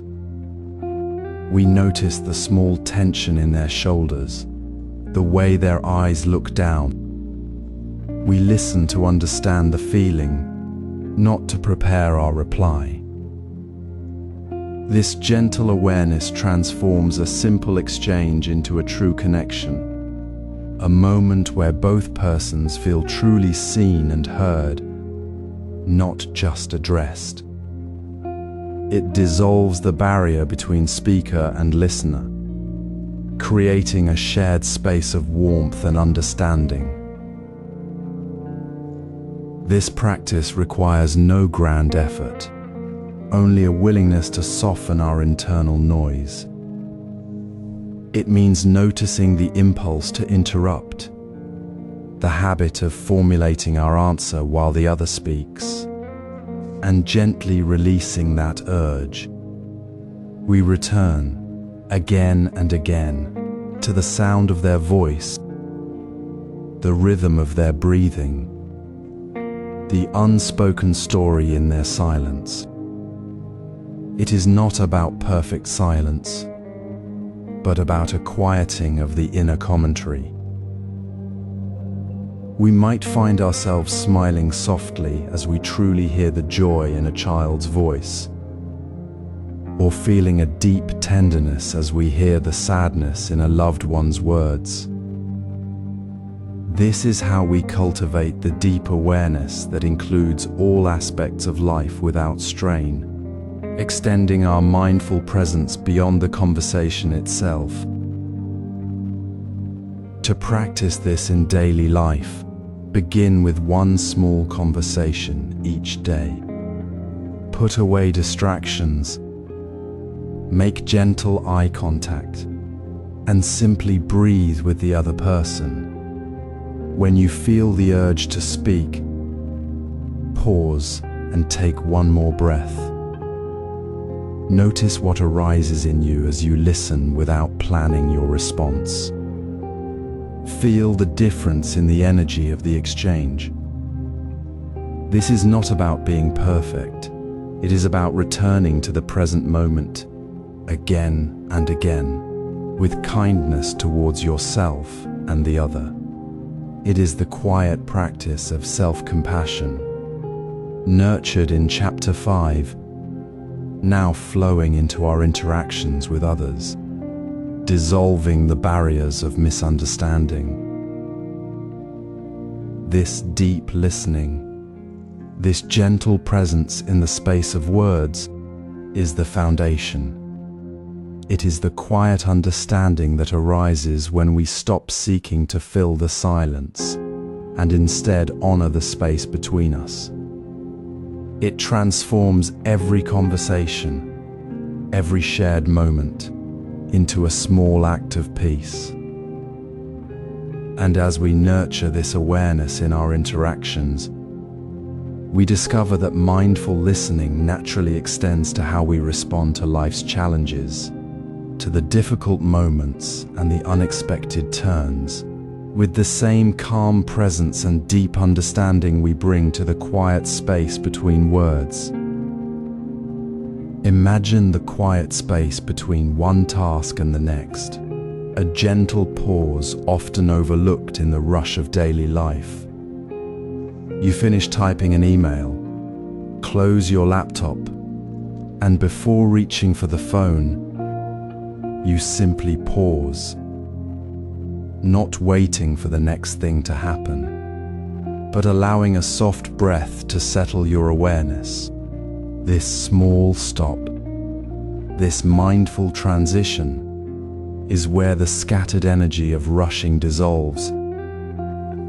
Notice how rushing creates mental clutter, a constant buzz of unfinished thoughts and future worries that leaves us feeling drained. When we move from one activity to another without pausing, we carry that tension like a weight, making the next task feel heavier, more difficult. But in that pause, we reset. We return to the simple fact of being here, now, with our breath as a gentle anchor. This is not about adding more to your day, but about releasing the tension we carry between actions. It is a mini meditation woven into the fabric of ordinary moments, As you step from your desk to the kitchen, pause for a breath before pouring your tea. Notice the shift in your body, the softening of your shoulders. As you move from a conversation into preparing lunch, pause for a moment, feeling your feet on the floor, hearing the quiet hum of the house. This is not empty time. It is a fertile ground for presence. The rushing mind, always pushing ahead, begins to quiet. The mental clutter of what's next fades, replaced by the clear awareness of what is now. You are not avoiding the next task. You are meeting it with a calm, collected mind. This practice deepens your awareness without strain, extending your mindful presence to every single shift in your day. It transforms the mundane transitions of life into opportunities for renewal. You begin to notice the subtle shift in your own energy when you pause versus when you rush. The difference is profound. Rushing feels like a tight rope, while pausing feels like a deep, quiet breath. This gentle reset is the very foundation of inner peace, carried not in grand moments, but in the quiet space between one action and the next. It is a way of honoring the present moment, right where you are, before moving forward. As you practice this, you may find that the small pauses between tasks become a natural rhythm, a soft rhythm that carries you through the day with greater ease. You are not stopping time. You are aligning with it, allowing each moment to unfold with its own inherent calm. This quiet space between actions becomes a bridge, connecting your awareness so fully that even the most ordinary shift feels sacred. It is here, in these small, deliberate pauses, that the scattered mind begins to gather itself, that the inner noise of stress begins to soften. This practice builds resilience for managing difficult emotions. When we carry the calm of these mindful transitions into our daily flow, we create a deeper inner space. That space is where difficult emotions can be met, not with reaction, but with gentle understanding, without the added weight of rushing or mental clutter. We move through life's inevitable shifts not with a clenched fist, but with an open, aware heart.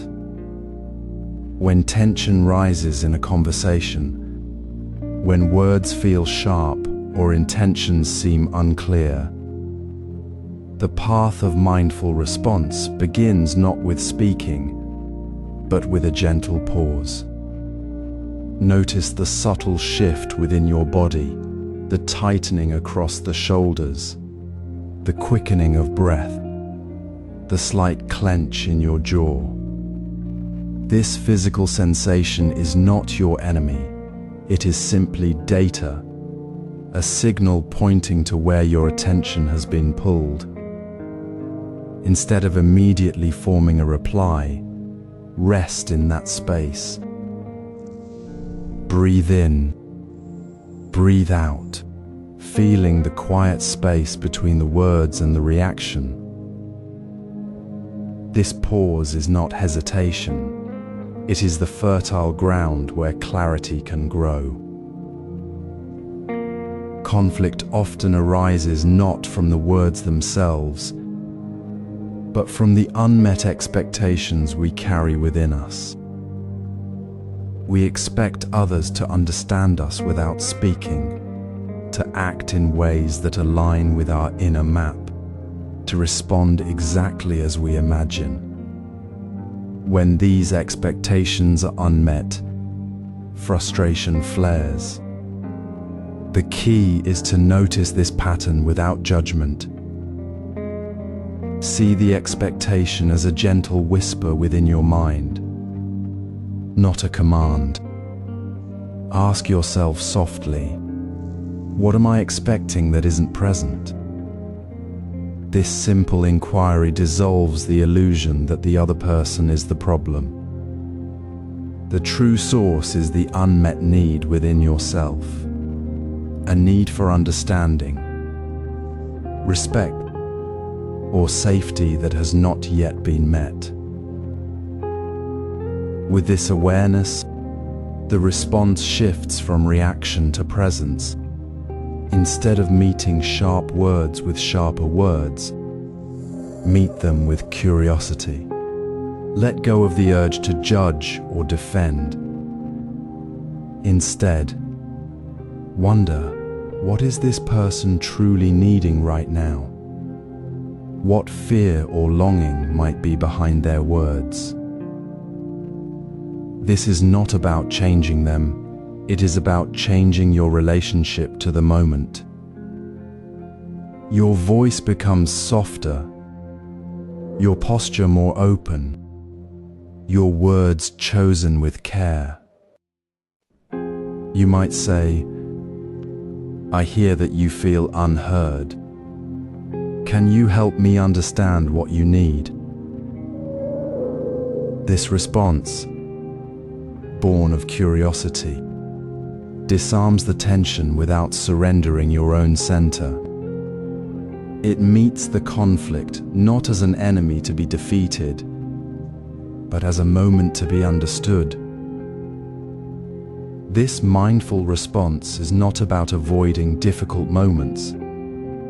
It is about meeting them with the fullness of your awareness, without the weight of old stories or automatic reactions.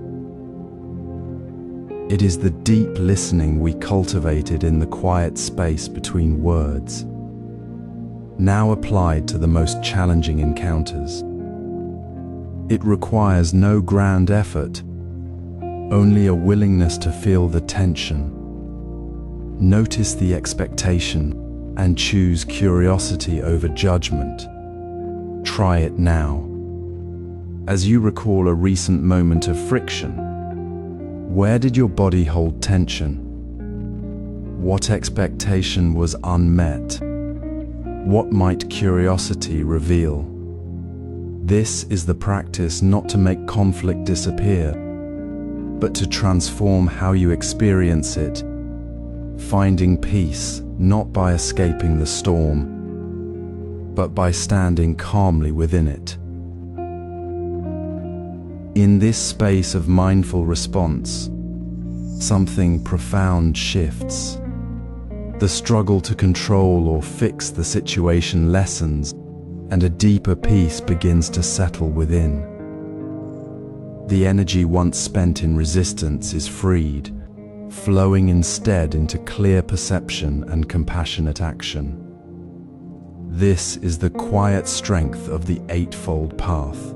Seeing clearly, acting with kindness, and finding stillness even in the midst of life's inevitable currents. It is the foundation that allows us to step beyond the need for conflict and discover the profound joy already present in the ordinary moments of connection, in the simple act of truly seeing each other.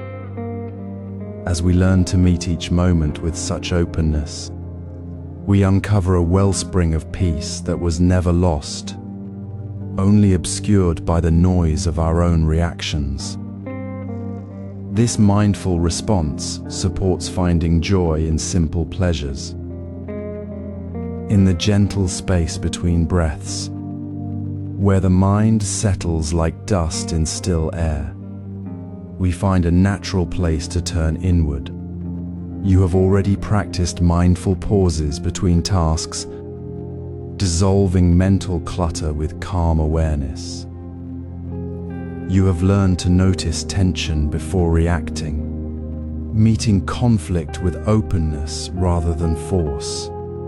Now, we deepen this awareness further. Not by adding more effort, but by simply observing what is already here. This is the practice of mindful journaling for clarity. Imagine sitting quietly with your journal, not to fix anything, not to write a perfect entry, but simply to notice. A thought arises, "I am so overwhelmed." Instead of immediately judging it as bad or trying to push it away, you write it down gently, "overwhelmed." Then you pause, breathe, and simply notice what follows. Another thought, "This project will fail." You write it without adding, "I should do better."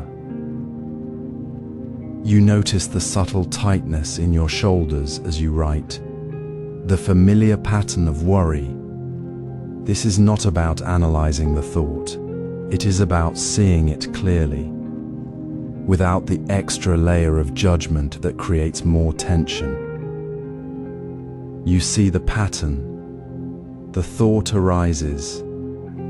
The body tenses. The mind races. Seeing this pattern is the first step toward releasing it. The journal becomes a quiet mirror, reflecting your inner landscape without distortion. You write without the burden of needing to change anything immediately.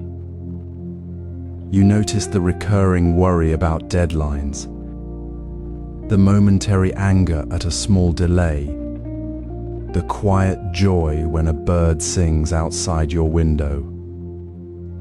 You see how certain thoughts trigger physical responses, clenched jaw, shallow breathing, and how others bring ease. This noticing, without adding good or bad to the thought, is the heart of the practice. It clarifies your path not by showing you a new direction, but by revealing the hidden currents within your own mind. You see where energy is wasted on resistance, where clarity is already present, just waiting to be noticed. The journal does not add a burden. It simply holds space for the thoughts and feelings that were already there, making them visible so they no longer hold you in the dark. This practice is not about filling pages with solutions. It is about the simple, profound act of saying, "Ah, this is what is happening now." When you write, "I feel frustrated," and then notice the warmth in your hands, you are not fighting the frustration. You are meeting it with presence. The tension dissolves not because you solved the problem, but because you stopped adding the story of why I shouldn't feel this way to the feeling itself. The clarity that emerges is quiet, like water settling after a storm. It is the clarity of seeing things as they are, without the extra weight of resistance. So, as you close your journal, notice the shift. The thoughts that once felt like a heavy storm are now seen as passing clouds. The patterns you noticed are no longer hidden traps. They are simply the movement of your mind, seen clearly. This is not about becoming a different person, but about seeing the person you already are with greater compassion and understanding. The inner tension that once felt like a constant hum fades into the background, replaced by a gentle awareness that is always present. With this clarity, we move into our work with intention, not from a place of frantic reaction, but from a deep knowing of what truly matters. We see the task not as a burden, but as an opportunity to act with presence.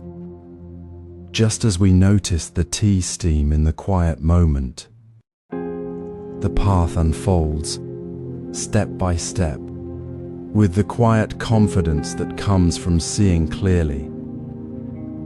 Sit quietly for a moment, feeling the steady rhythm of your breath.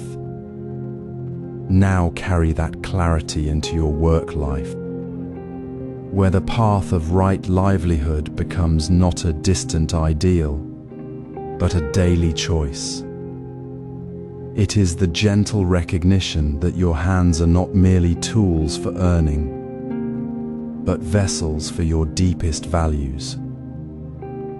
Consider the quiet ache you feel when your job demands actions that contradict your sense of integrity, when you must speak unkindly, or compromise your care for efficiency. This is not merely frustration, it is a profound inner conflict, a dissonance that drains your spirit and creates a subtle, persistent tension within. A toxic environment does not just affect your output, it echoes in your bones, whispering that your peace is secondary to the task. True right livelihood means noticing this dissonance without judgment, then asking simply, does this work honor who I am? Does it allow my spirit to breathe, or does it demand I shrink? Imagine an old monk in a simple tea house. A guest arrives, flustered, demanding a perfect cup immediately. The monk does not rush, does not argue. He places the teapot gently, pours the water with steady hands, and offers the tea with a calm presence. The guest, seeing the monk's quiet assurance, settles into his own breath. The monk's work, making tea, was not just about the beverage. It was about embodying care, respect, and presence in the very act. His livelihood was aligned with his values. The work itself was an expression of peace. This is not about grand gestures, but about the quality of attention in the ordinary moment. It is about choosing, wherever possible, roles that do not require you to betray your inner compass, that allow your work to be a source of strength rather than a constant battle. Reflect now on your own workday. Where do you feel that inner tug? Perhaps it is in a meeting where honesty feels risky, or a task that requires you to ignore a colleague's quiet distress. Notice the physical sensation, the tightness in your shoulders, the quickening breath without adding blame. This awareness is the first step. Today, make one small choice to align. Speak a word of genuine kindness instead of a necessary but cold email. Decline a project that feels ethically off, or simply pause to breathe before responding to a demanding request. This is not about perfection. It is about planting seeds of integrity in the soil of your daily routine. Feel the difference when your work no longer feels like a war against yourself. Feel the quiet space that opens when you choose a path that supports your peace and growth, not just a paycheck. This alignment in work naturally extends to generosity in daily interactions. When your livelihood is a true reflection of your values, you move through the world with a quiet confidence. You no longer feel the need to hoard your energy or words. Instead, you naturally offer presence, patience, and kindness, because your inner peace is no longer dependent on external validation. The work that serves your values will serve others too. In the rush of modern life, we often move through interactions like ships passing in the night, barely noticing the quiet moments that hold the potential for connection. We schedule meetings, send quick emails, and scroll through notifications, rarely pausing to truly see the person before us. Yet the heart of generosity, as taught in the Noble Eightfold Path, is not found in grand gestures, but in the simple, intentional offering of our presence. It is giving time, attention, or a small kindness without any thought of return, without measuring what we might receive in exchange. This practice dissolves the invisible barriers we build between ourselves and others, barriers born from haste, distraction, or the quiet fear of being seen. Consider a simple moment in an office. Two colleagues, caught in the usual tension of a tight deadline, stand near the coffee machine.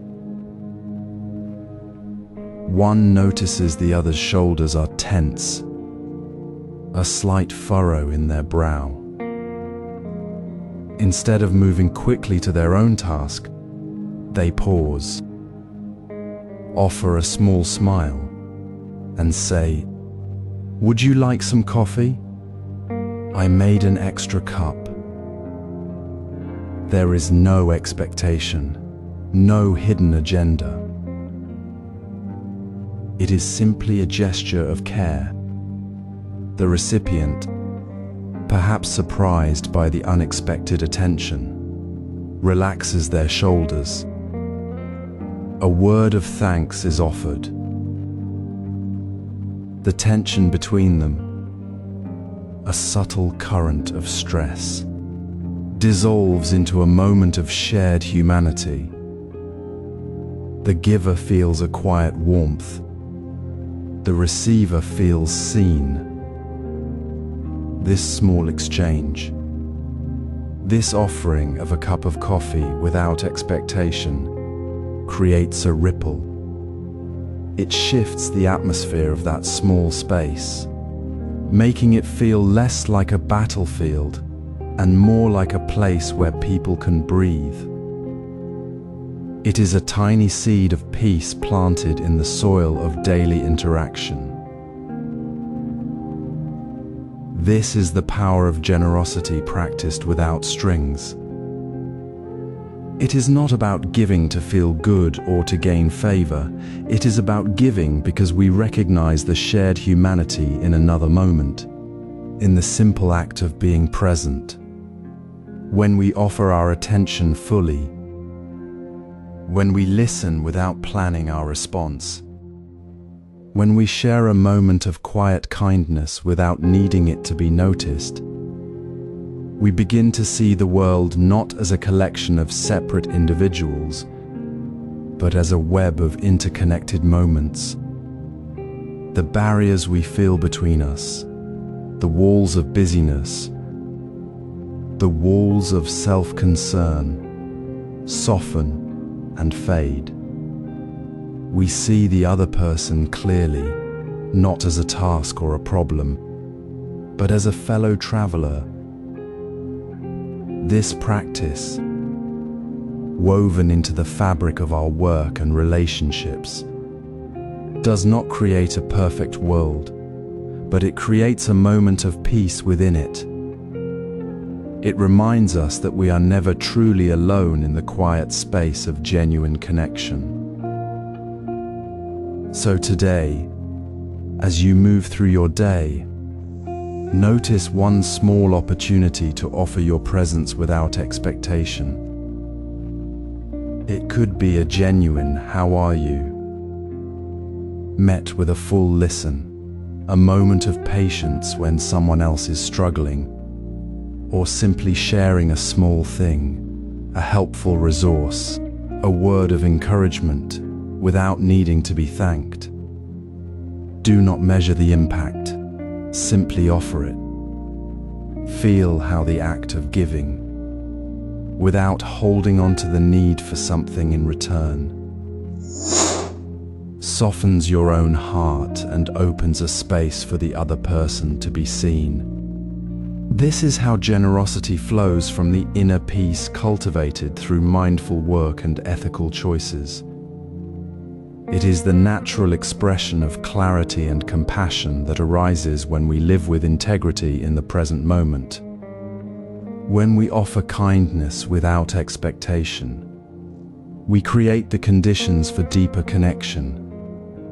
And this quiet generosity, this space we create for each other, naturally leads to honest communication without harm. In the quiet space between words, where true connection lives, we find the gentle art of speaking truth without harm. This is not about avoiding difficult conversations, but about weaving kindness into every word we speak. Honesty without harm means speaking truth with a heart that considers the other person's well-being, not just our own need to be right. It means pausing before we speak to ask, not just what I think, but how this will land in the heart of the one listening. When we speak with sharp words that cut through kindness, we create distance, not understanding. A harsh word, even if factually true, builds walls where bridges should be. It feeds the ego's need to be heard while closing the door to genuine connection. True honesty serves the relationship, not our own pride. It dissolves barriers by honoring the other person's humanity.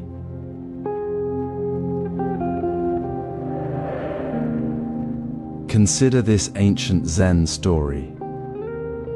A monk accidentally broke a delicate vase in the temple garden.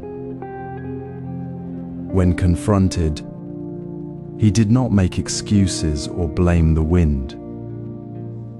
He simply said, "I broke it." His words carried no defensiveness, no accusation. They were an honest statement of fact, spoken with calm ownership. This simple honesty created no tension. It invited understanding, not anger. The person who noticed the broken vase felt no need to defend themselves because the monk's words carried no hidden sting. The moment remained peaceful, and the relationship stayed intact. In our modern workplaces, this same principle holds. Imagine needing to share a concern about a colleague's project. Instead of saying, "Your approach is wrong and it will fail," which creates defensiveness, we might say, "I feel concerned about the timeline, and I wonder if we could explore another way together." This gentle honesty, rooted in care, invites collaboration. It shows we see the person, not just the mistake. It builds trust by showing we value the relationship more than being proven right. Notice how often we mistake bluntness for honesty. A sharp email criticizing a team member's work may feel like truth-telling, but it often leaves them feeling attacked and disconnected. The distance grows, Honesty without harm requires us to soften our delivery with kindness, to speak from a place of shared purpose, not personal judgment. It means choosing words that help the other person feel supported, not shamed. When we do this, our words become tools for connection, not weapons for ego. This practice transforms our daily interactions, making even small conversations feel warm and human. It turns the ordinary moment of communication into a space where people feel seen and safe. So take a moment now, as you prepare for a conversation today, before you speak. Breathe. Feel the intention in your heart. Are you speaking to be heard or to understand? Are your words meant to help or simply to be correct? Let kindness be your guide. Speak the truth, but wrap it in warmth. See the person before you, not just the problem they represent. This gentle honesty is not a soft skill. It is the very foundation of peace in our relationships. It is how we honor the sacred space between us. This same intention, speaking with care, considering impact, extends naturally to how we choose what we consume in our daily lives. Imagine the quiet hum of your morning routine. You reach for your phone, not for a message, but out of habit, and find yourself scrolling through endless feeds. Notice that subtle pull, the way it creates a gentle hum of distraction inside you. This is the mental clutter we often overlook, the quiet accumulation of choices that shape our inner landscape without us realizing. It's not just about buying things, but about how we let the world into our space, moment by moment. The Noble Eightfold Path reminds us that ethical living begins here, in the ordinary choices that form the fabric of our days. When we choose mindfully, we reduce the noise within, creating space for clarity. It starts with a simple shift, noticing the difference between what we need and what we simply want.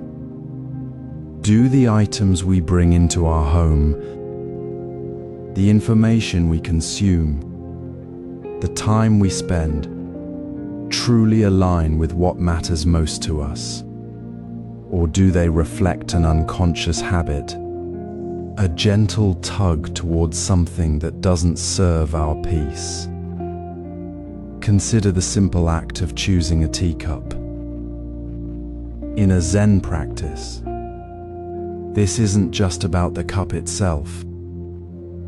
It's about the quiet intention behind it. You might pause before reaching for the first cup you see, feeling the weight of its shape, the color that soothes your eyes.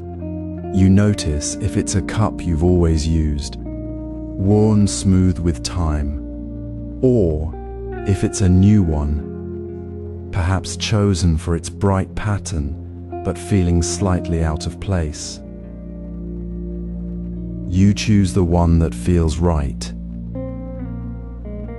that holds your tea with quiet dignity, that doesn't demand attention, but simply serves. This small, conscious act mirrors the larger choice we make every day.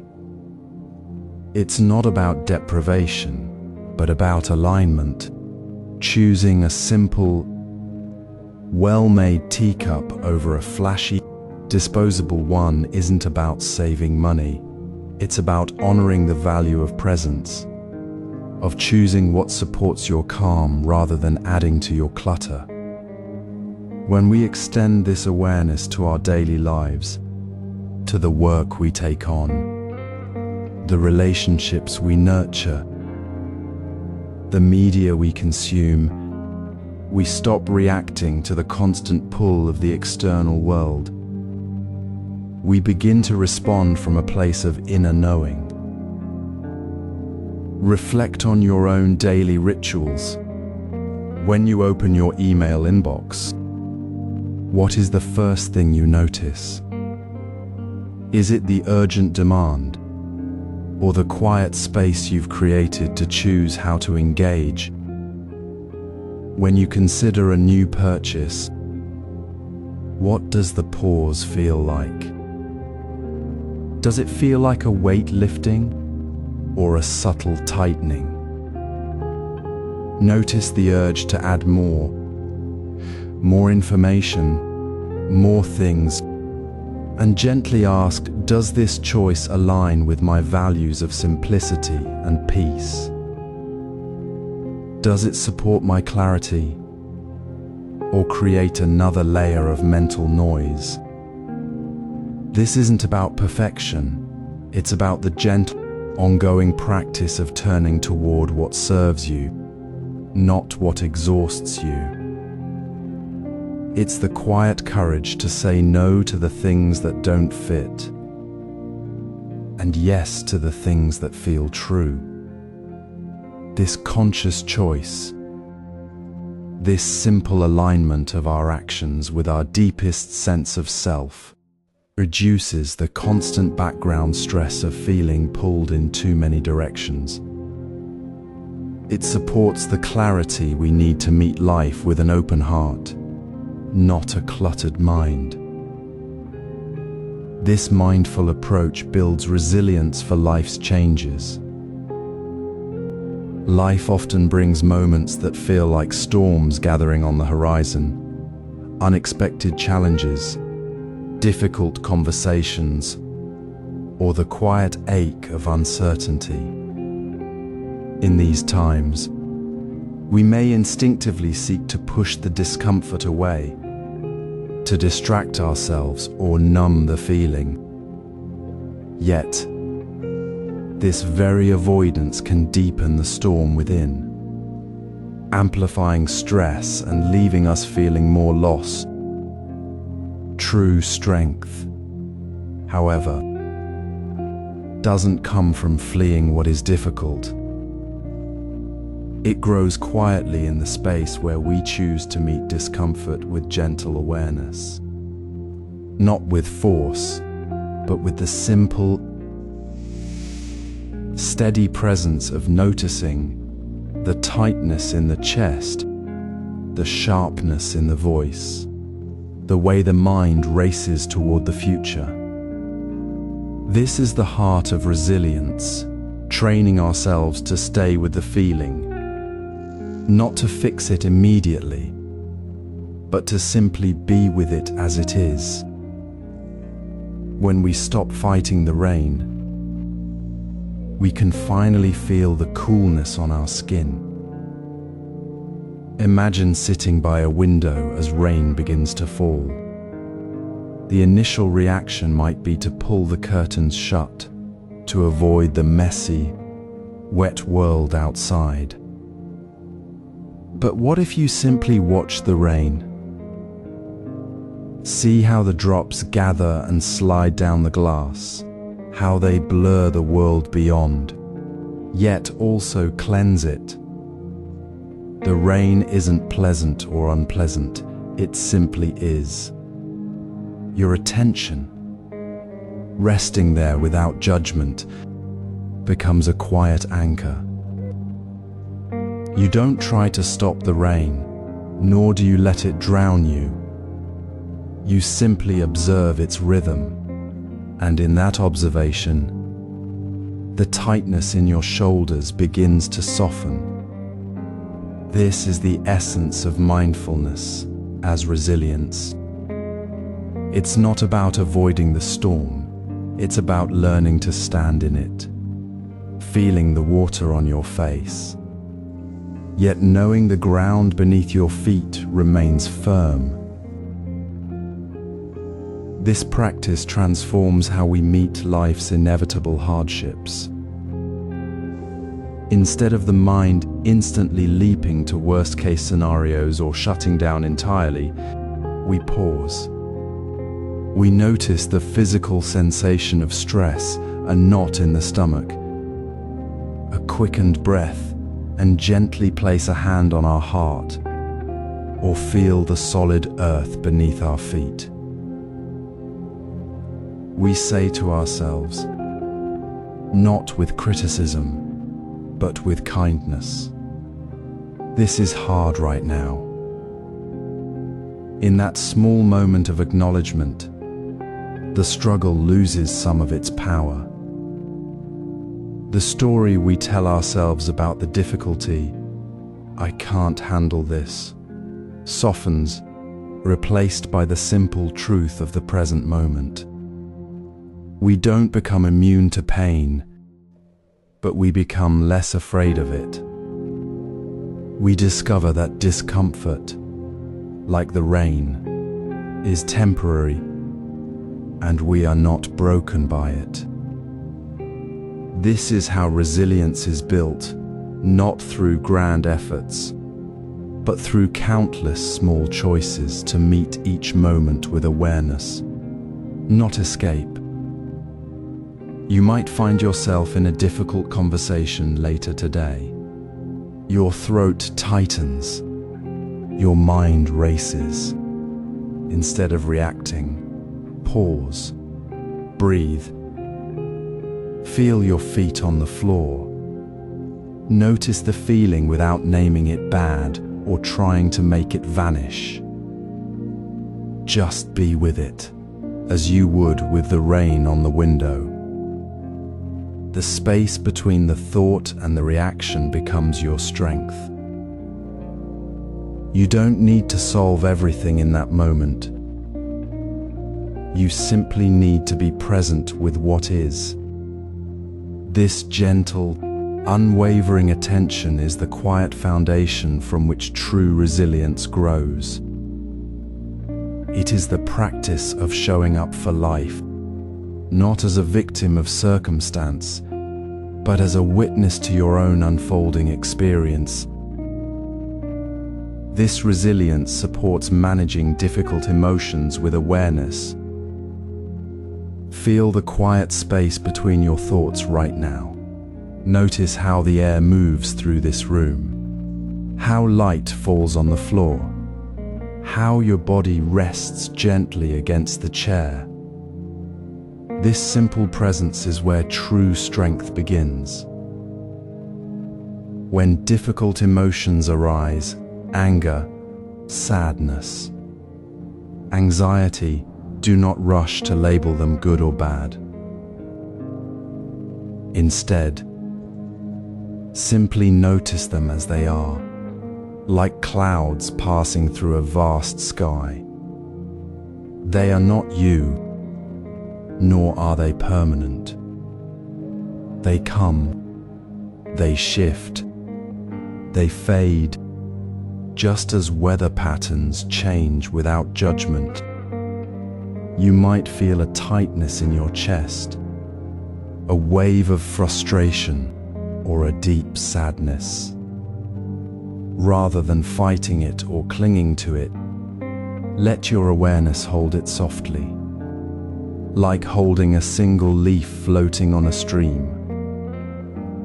Feel it fully, yet without needing to change it, for in that space of pure noticing, the emotion begins to transform.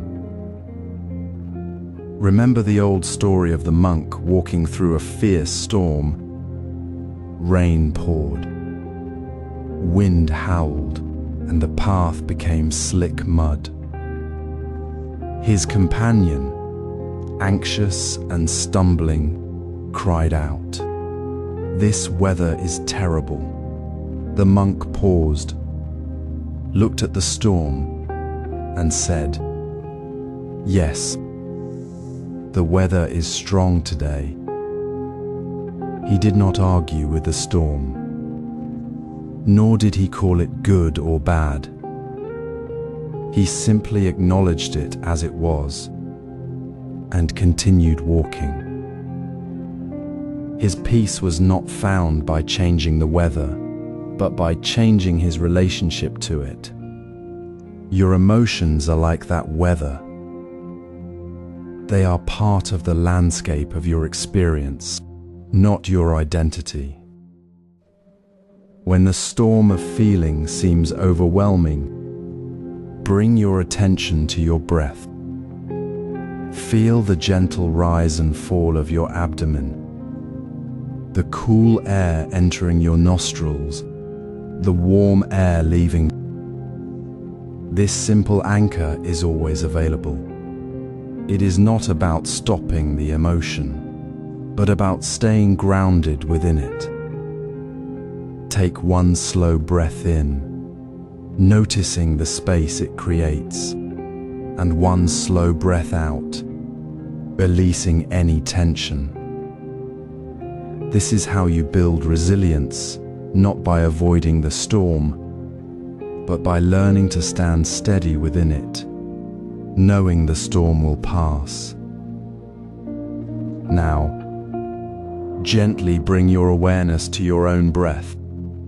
Feel the natural rhythm of your body. If an emotion arises, name it softly in your mind if it helps. Anger, sadness. But do not add the weight of, I should not feel this. Just observe its shape, its temperature, its movement. Notice how it changes, how it shifts, how it naturally loses its grip. This is the practice of awareness, meeting life as it is, without the extra burden of resistance. It is not passive acceptance, it is active, gentle, and deeply empowering. When you stop wrestling with the emotion, when you simply hold it with open awareness, something remarkable happens. The tightness in your chest softens. The mental noise begins to quiet. Space opens up, a space where you can actually feel the peace that has always been beneath the surface. This space is not empty. It is filled with the quiet possibility of seeing clearly, of responding with kindness, rather than reacting with fear. When we manage emotions with this gentle awareness, we create a quiet clearing in the midst of life's turbulence. We stop seeing emotions as enemies to be conquered and start seeing them as natural currents to be understood. This is how we build the inner strength that allows us to navigate any challenge with calm. The space we create through mindful awareness is the very space where joy finds its way in. Not a loud, frantic joy, but the quiet joy of being fully present, of noticing the steam rising from your morning tea, the sound of birds in the garden, the simple comfort of your own breath. When we stop fighting the weather inside, we finally see the sun. This is the gentle path of the Noble Eightfold Path in action, walking through life with awareness, finding peace not by changing the world, but by changing how we meet it. Let this awareness be your anchor, your strength, your quiet joy waiting to be noticed.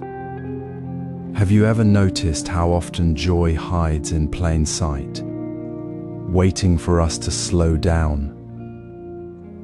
We rush through days chasing what comes next, missing the quiet beauty already here. A shaft of sunlight warming a windowsill, The first sip of tea as steam curls upward, the unexpected kindness of a stranger's smile.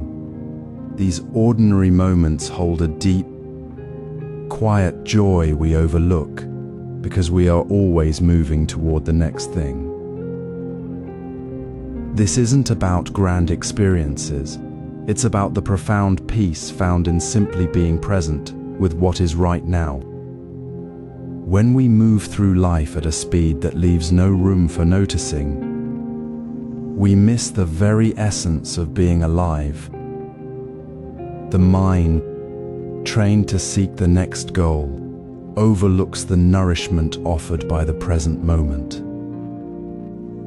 This is where the Noble Eightfold Path gently guides us, not through force or striving, but by inviting us to rest in the ordinary.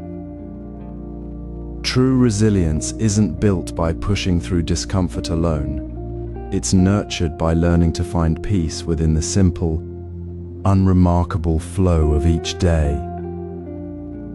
Consider the practice of making tea. In the Zen tradition, this act becomes a meditation. You hear the water come to a gentle boil, see the steam rise in delicate wisps, feel the warmth of the cup in your hands, smell the earthy fragrance of the leaves.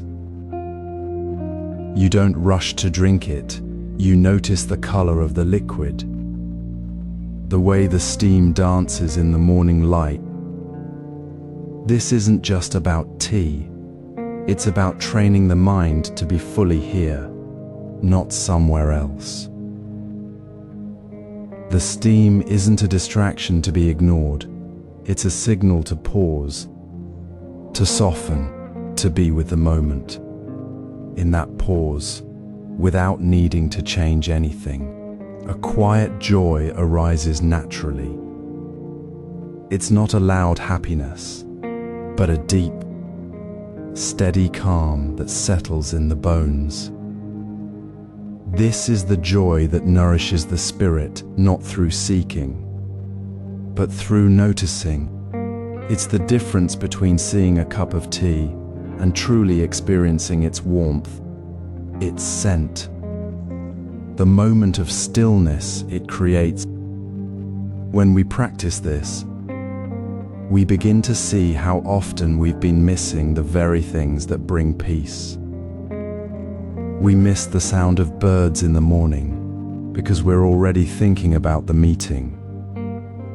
We miss the warmth of the sun on our skin because we're scrolling through messages. The path to inner strength begins not with grand gestures, but with returning again and again to these small, ordinary points of connection. Today, try this. Pause for one ordinary moment. Notice the light on your desk, the texture of your clothing, the sound of your breath. Don't try to make it special. Simply let yourself be there. Feel the quiet joy that lives within the simple act of being present. This practice of savoring the ordinary is not mere indulgence. It is the foundation of self-care as a spiritual practice. It reminds us that we are worthy of our own attention, that peace is not found only in distant goals, but in the quiet space we create right now with a cup of tea, a breath, a moment of noticing. This joy supports self-care as a spiritual practice. As you sit with your tea, the steam rising gently in the quiet morning air, you might notice how easily your attention drifts to the next task, the next worry, the next person who needs your care. The steam fades, and the moment passes unnoticed. This is the subtle pattern we often follow. We pour our energy into others, into the world, while leaving our own cup empty. We tell ourselves we'll rest later, that tending to ourselves is a luxury we cannot afford. But in truth, neglecting your own well-being creates a quiet tension within, a tightness in the shoulders, a restlessness in the mind that no amount of external effort can soothe. It is this inner friction that blocks the very presence we seek to offer others. Self-care is not selfish. It is not a luxury reserved for the indulgent or the self-centered. It is the essential foundation of true presence, the bedrock upon which all other care flows. When we honor our own needs with the same gentle care we extend to a friend who is weary, we dissolve that inner tension. We stop creating a conflict between our well-being and the well-being of others. The tea ritual we practiced in the last chapter, making it slowly, smelling the leaves, feeling the warmth, becomes more than a moment of calm.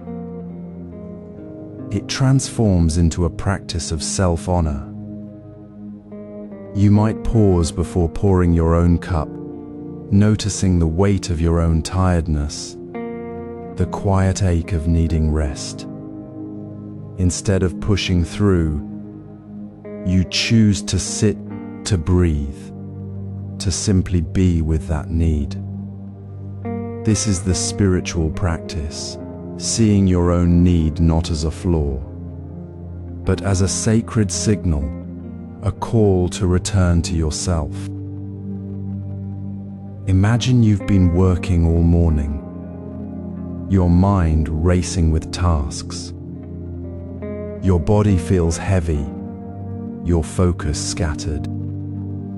You notice the tightness in your neck, the way your breath comes shallowly. In the past, you might have ignored it, pushing harder, thinking you must be stronger.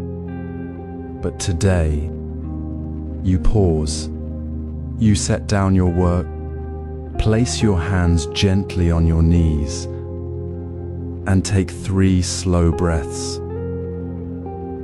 You don't judge yourself for feeling tired, you simply acknowledge it. You say softly, "I need rest now." Then you sit quietly for 5 minutes, feeling the support of the chair, the quiet of the room. This small act is not avoidance. It is a deepening of your capacity to be present.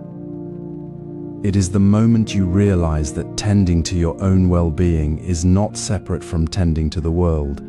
It is the very source of your strength. Notice how often you say, "I'll rest later," while your body whispers, "I need rest now." Notice the subtle tension that builds when you ignore that whisper. This inner friction is not a sign of weakness. It is a signal that your energy is being drained from its true source. When you honor your need for rest, for a simple breath, for a moment of quiet, you are not taking away from others. You are filling your own wellspring. You are aligning with the natural flow of energy. Just as a river flows toward the sea, the care you give yourself becomes a quiet offering, a steady current of peace that can then flow outward without depletion. This practice of honoring your needs is the quiet heart of the Noble Eightfold Path. It is the mindful awareness that arises when you see yourself clearly, without judgment, and choose to act with kindness toward your own being. It is the understanding that inner peace is not found in avoiding challenges, but in meeting them from a place of wholeness. You do not need to earn the right to care for yourself. It is your birthright, as natural as the steam rising from your tea. When you sit with your own tiredness and offer it the same tenderness you would give a friend, you embody the truth that presence is not something you give to others, it is something you first hold within yourself. With self-care, we can integrate the path into relationships. When we tend to our own well-being, we no longer offer from a place of emptiness. We offer from a place of fullness, of quiet strength that does not waver. This is the gentle truth we carry forward. To be truly present for the world, we must first be present for ourselves. When you tend to your own stillness with the same care you bring to your morning tea, something shifts within you. This quiet practice of self-honor, this deep listening to your own needs, becomes the quiet wellspring from which true connection flows. It is here, in the space between breaths, that we find the strength to speak not from the tightness of fear or the sharp edge of blame, but from a place of genuine care for another. Notice how often our words carry the weight of our own unease. A simple phrase, spoken with a tense voice, can feel like a stone thrown into calm water, creating ripples of misunderstanding. But when we soften our tone, when we let the warmth of compassion guide our words, the same phrase becomes a gentle hand offered in the dark. The very act of pausing to feel the intention behind what we say transforms the ordinary exchange into a shared moment of understanding. Imagine two people sitting at a kitchen table after a long day. One has accidentally knocked over a cup of tea. The instinct might be to say, "You always make such a mess," the words sharp with frustration. But what if, instead, the other person notices the tired lines around their partner's eyes, the slight slump of their shoulders, and chooses to say, "Oh, you look exhausted. Let me get that." The words themselves are simple, but the tone carries a different weight, a recognition of shared humanity, not an accusation. The person who spilled the tea feels seen, not judged. Their shoulders relax. The tension dissolves, not because the mess was ignored, but because the connection was chosen. This is the quiet alchemy of compassionate communication. It turns a potential collision of words into a bridge built with care.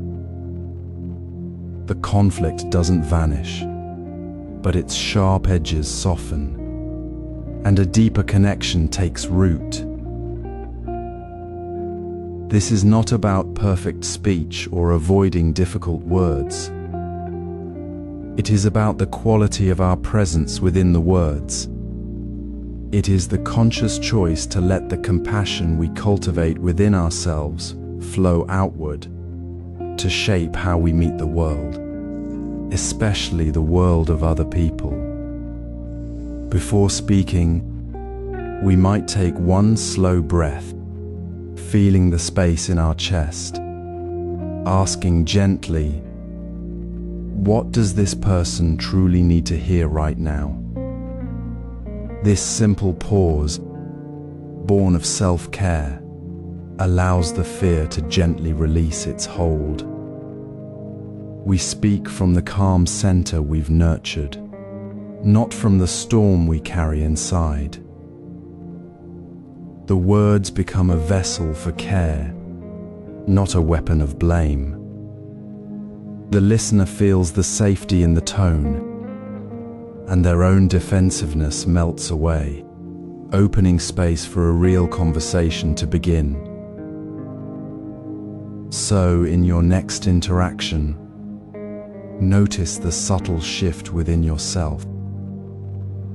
When you feel the old urge to point or blame, pause. Feel your breath. Ask, is this coming from care or fear? Then, speak with the tenderness you would offer a friend who is struggling. Let your voice carry the quiet strength of someone who has tended their own inner garden. You will find that the words flow more easily, the listening becomes deeper, and the space between you feels less like a battlefield and more like a shared sanctuary. This practice, this gentle shift in how we speak and how we listen, is the very foundation of trust. It is the quiet rhythm that deepens every bond, making ordinary moments of togetherness feel like sacred ground. As we gather for meals, share stories, or simply sit together, this compassionate communication becomes the quiet current that binds us, building trust that grows deeper with every word spoken with true care. In the quiet space between words, where the noise of our own thoughts usually drowns out the world, lies the truest place for connection. We have spoken of honoring our own needs as the foundation for compassionate communication. How self-care is not a luxury, but the quiet wellspring that allows our words to flow with tenderness, not fear. Now, as we move deeper into the practice of relationships, we turn our attention to the listening that holds this space open. It is not the listening that seeks to fix, to advise, or to fill the silence with our own solutions. It is the listening that simply arrives, fully present, to understand the other person's experience as it is, without judgment or the need to change it.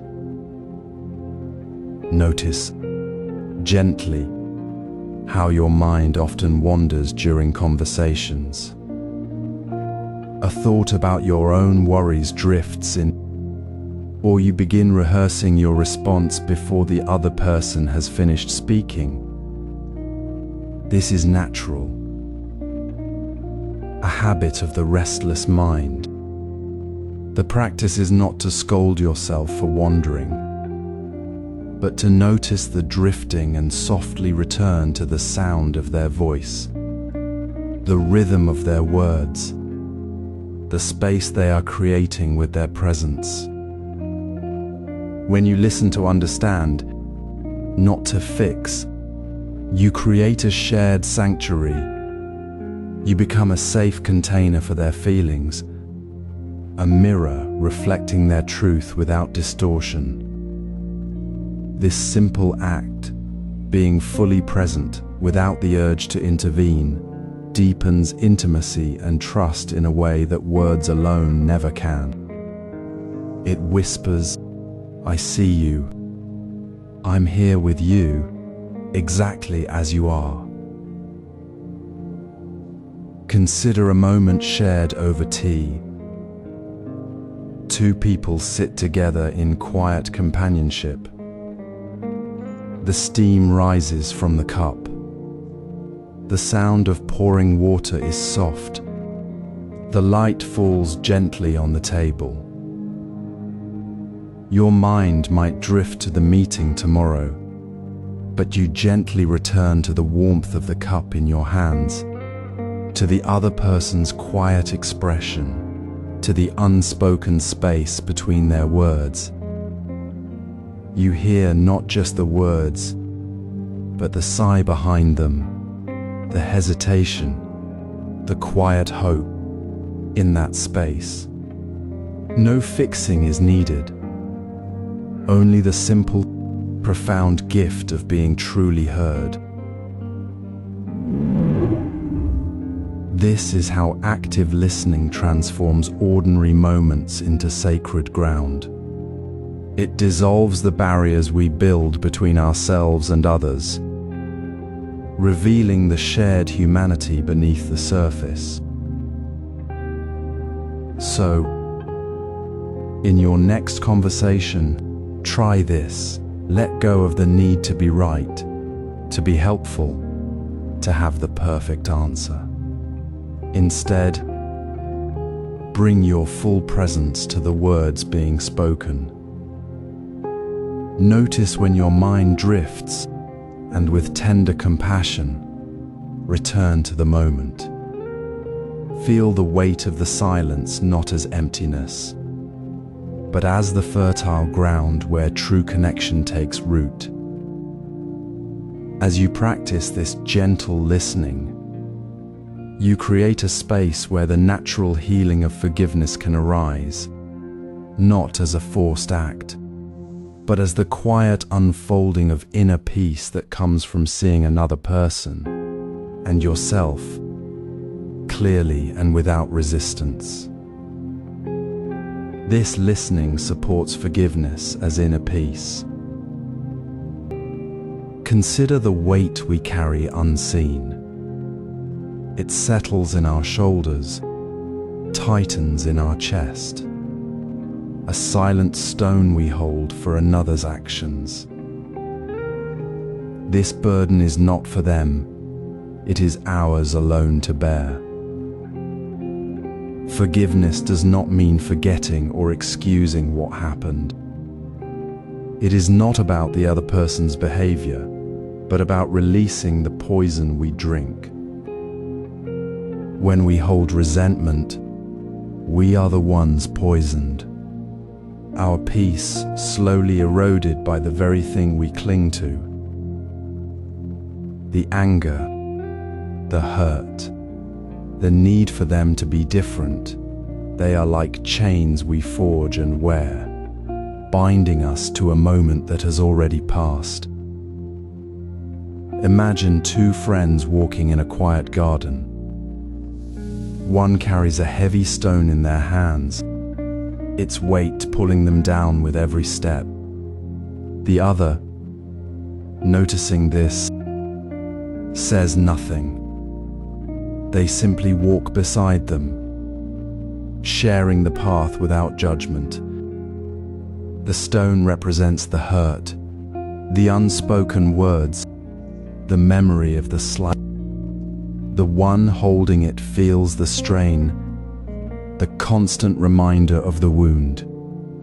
They might think, this stone must be thrown at them, or this stone must be kept to prove my pain. Yet the stone is heavy only because they choose to hold it. One day, perhaps without fanfare, they simply let it fall. It drops from their hand, landing softly in the moss. The weight lifts. The path ahead feels lighter, the air clearer. The stone was never meant to be carried. The garden remains the same, but the walker is free to see its beauty again. This is the gentle truth of forgiveness.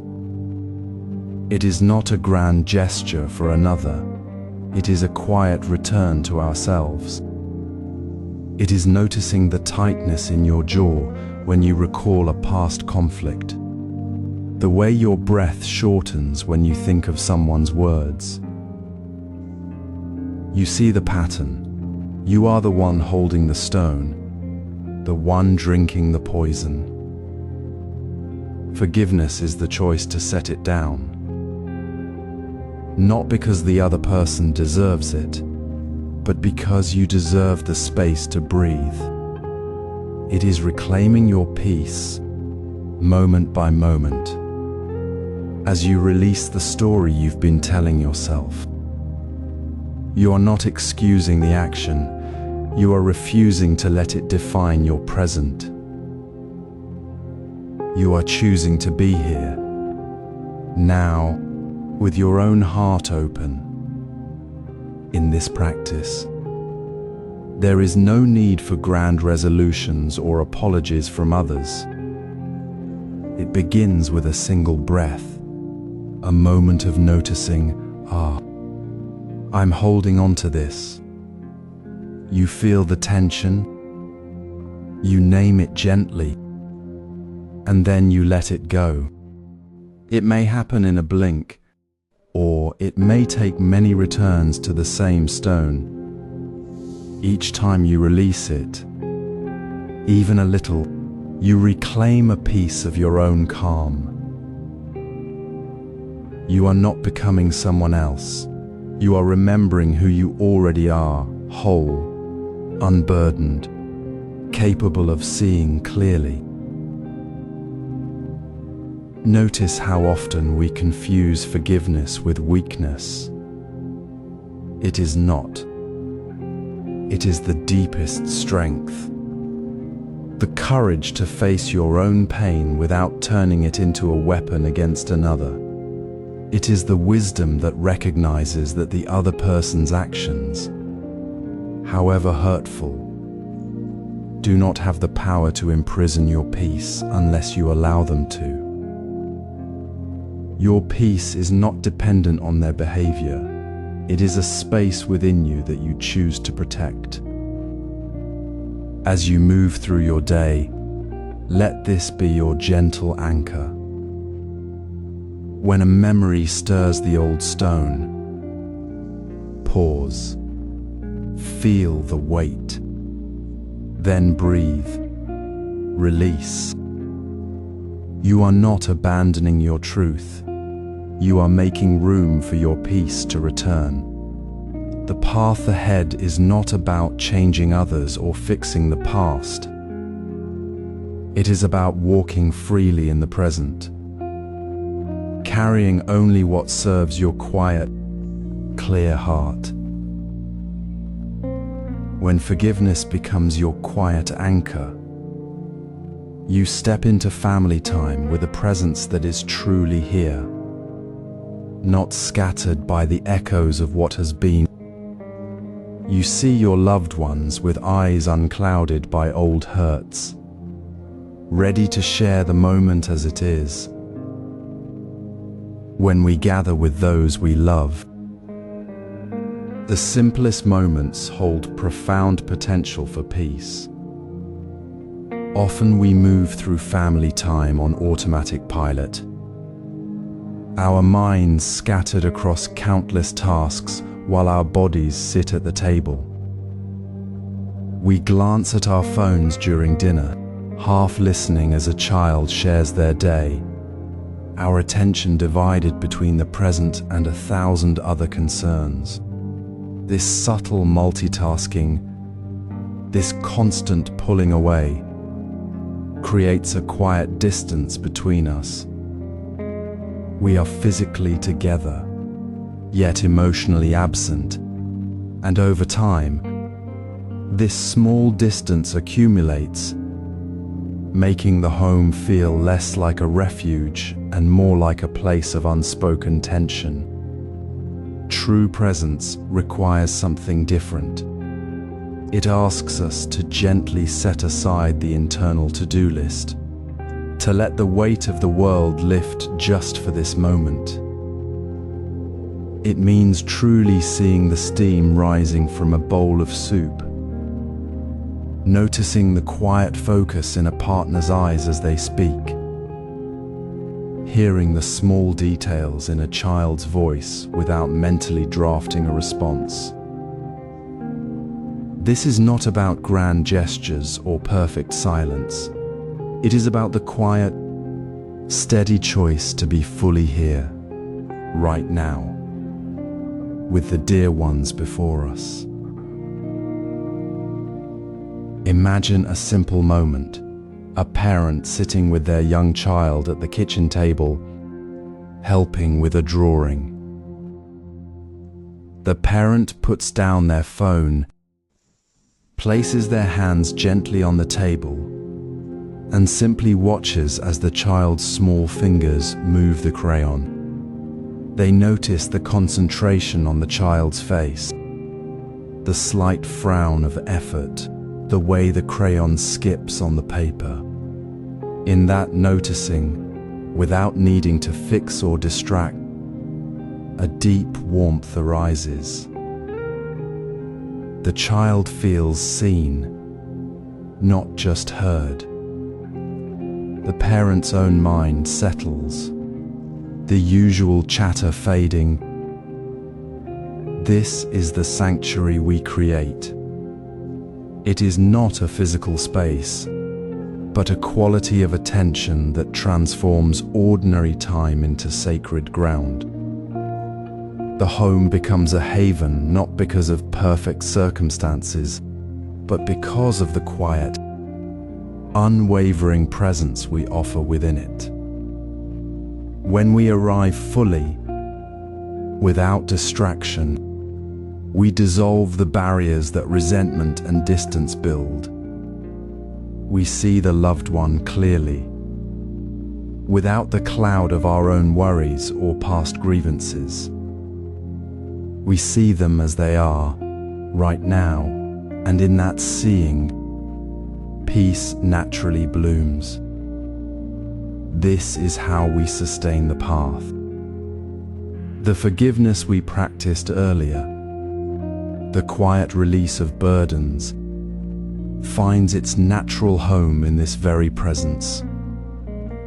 It is no longer a single act, but the ongoing texture of our daily togetherness. So, as you move through your next family moment, notice where your attention drifts. Perhaps it is to a notification, to a worry about tomorrow, or to the need to be somewhere else. Gently, without judgment, bring your awareness back to the person beside you, to the sound of their voice, to the shared space between you. Feel the weight of your body in the chair, the warmth of the air, the simple fact of being together. This small return, this gentle anchoring in the now, is the practice.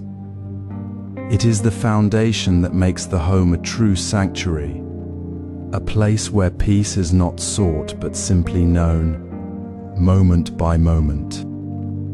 With this mindful presence, we find we can sustain the path through life's inevitable changes, for the sanctuary is built not in the absence of change, but in our steady, loving attention within it. As the morning light softens the edges of the world, consider this gentle practice that roots peace within your ordinary moments. Each evening, take a quiet pause to reflect on your day, not as a report card to judge, but as a quiet conversation with yourself. Sit softly, perhaps by a window where the day's last light lingers, and ask with simple curiosity, what thoughts moved through my mind today? Where did I feel a sense of ease? And where did my mind pull me toward tension? Notice without labeling, simply observing the flow of your experience as you might watch clouds drift across the sky. A thought like, "I should have spoken up," might arise, and instead of meeting it with "I failed," gently note, "Ah, that thought is here. and let it pass like a leaf on a stream. This is not about finding fault, but about seeing the landscape of your inner world with clear, unclouded attention. Imagine a gardener tending a small plot each evening. They do not scold the weeds for growing, nor praise the flowers for blooming. They simply notice what needs water, what needs a gentle hand to clear, and what thrives in the current season. They see the pattern of sun and shadow, the rhythm of growth without forcing it. This is the heart of daily reflection. You might notice a recurring pattern. When the phone buzzes with a work email, your shoulders tighten and your mind races with worry. Or perhaps in the quiet of your kitchen, preparing tea, you feel a deep, unexpected calm. These patterns are not flaws. They are your unique map, showing you where your practice naturally flows and where it meets resistance. Notice how a thought about a loved one's words might stir anxiety, or how a shared laugh with a neighbor brings a lightness to your chest.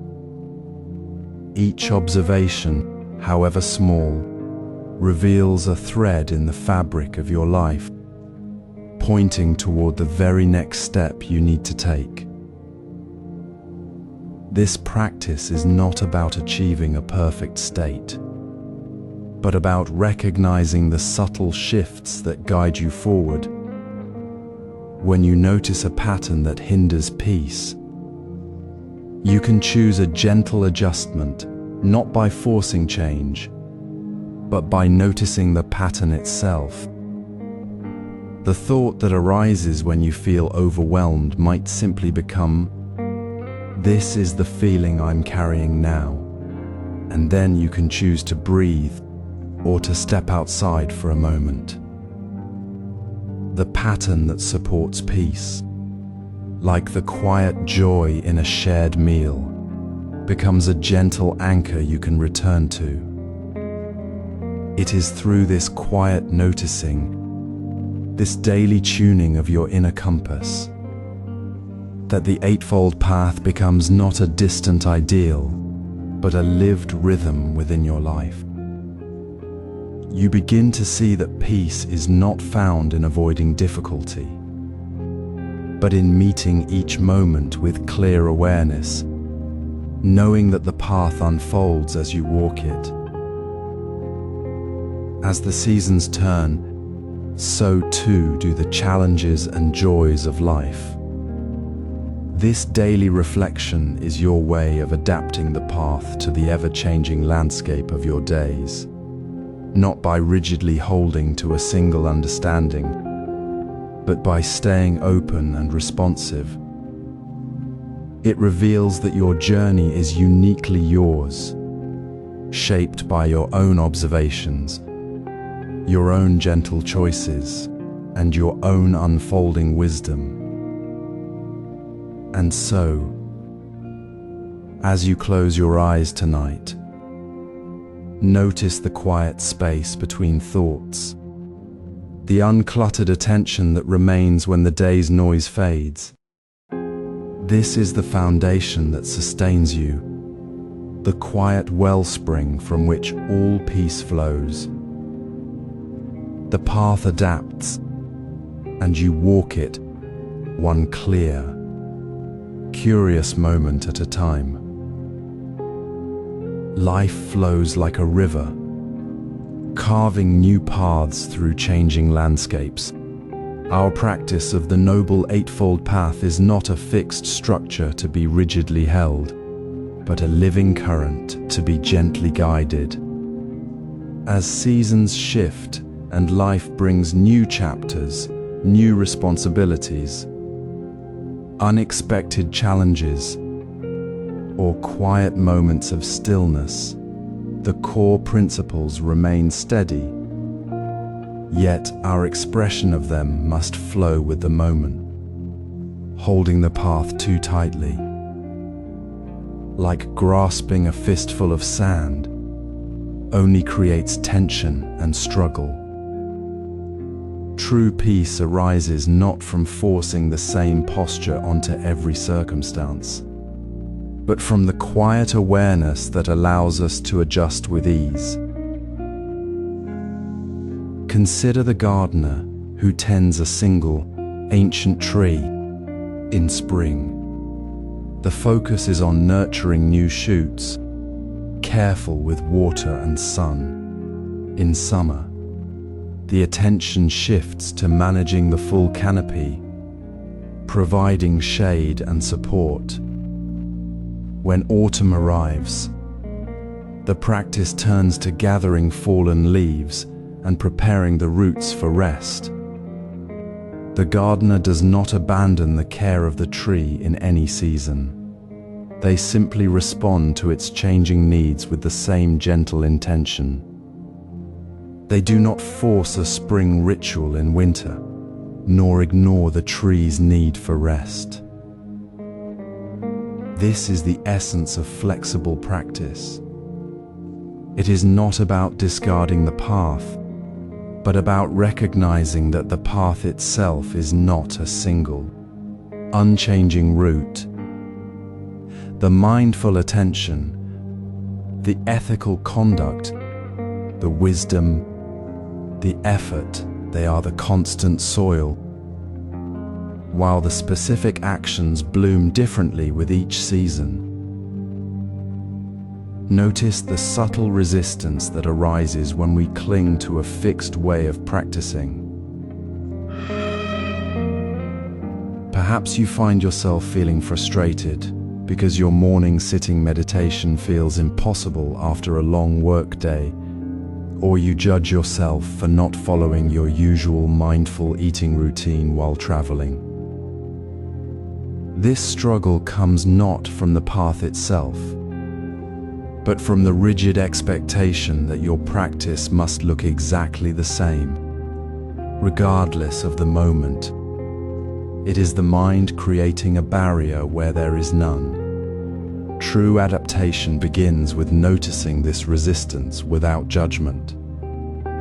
Instead of forcing yourself into a rigid schedule, you might simply notice the feeling of being rushed and take one conscious breath before speaking. Or you might shift your mindfulness from formal sitting to the mindful rhythm of walking to your next meeting. The core remains awareness, kindness, intention. The expression shifts to meet the present reality. This gentle flexibility is not about convenience. It is about aligning with the truth of the present moment. It means applying mindfulness not as a rule to be followed, but as a natural response to the unfolding life. When your child is unwell and the quiet morning practice feels distant, you might find peace in the simple act of holding their hand with full presence, letting go of the need for the usual meditation. When a new job demands different energy, you might adjust your ethical effort to focus on kindness in your new interactions, rather than trying to maintain the exact same work habits. The path becomes a compass, not a cage. It guides you through the changing terrain, not by forcing you to walk the same path, but by helping you find the most peaceful way forward within each new landscape. This is how we sustain the journey. It is not about achieving a perfect, unchanging state of mind. It is about the quiet, ongoing practice of meeting life as it is, with the same gentle attention we bring to a single breath. We learn to release the struggle of should be and rest in the simple profound act of is. And in this space of flexible presence, we discover a deeper connection, not only to ourselves, but to the shared human experience of change and growth. This understanding naturally opens the way to share this practice with others, supporting the community that sustains us all. Consider the quiet rhythm of your practice as it settles into the fabric of your days. You have learned to observe the currents within, to gently adjust without force, meeting each moment with the uncluttered awareness of a still pond. Now, as this practice deepens, a natural truth emerges. Peace is not merely a solitary state, but a shared current that flows more freely when we allow ourselves to be part of a larger stream. Isolation, however gentle our inner work, can subtly harden the heart and dim the clarity we cultivate. The path becomes a solitary climb, each step heavier, each insight held tightly within. Notice this weight when you practice alone for too long, when the silence feels less like spaciousness and more like a barrier. True peace, the kind that endures, is nurtured not in isolation, but in connection. Imagine a small garden at dawn. Two people sit quietly on a bench, sharing a simple cup of tea.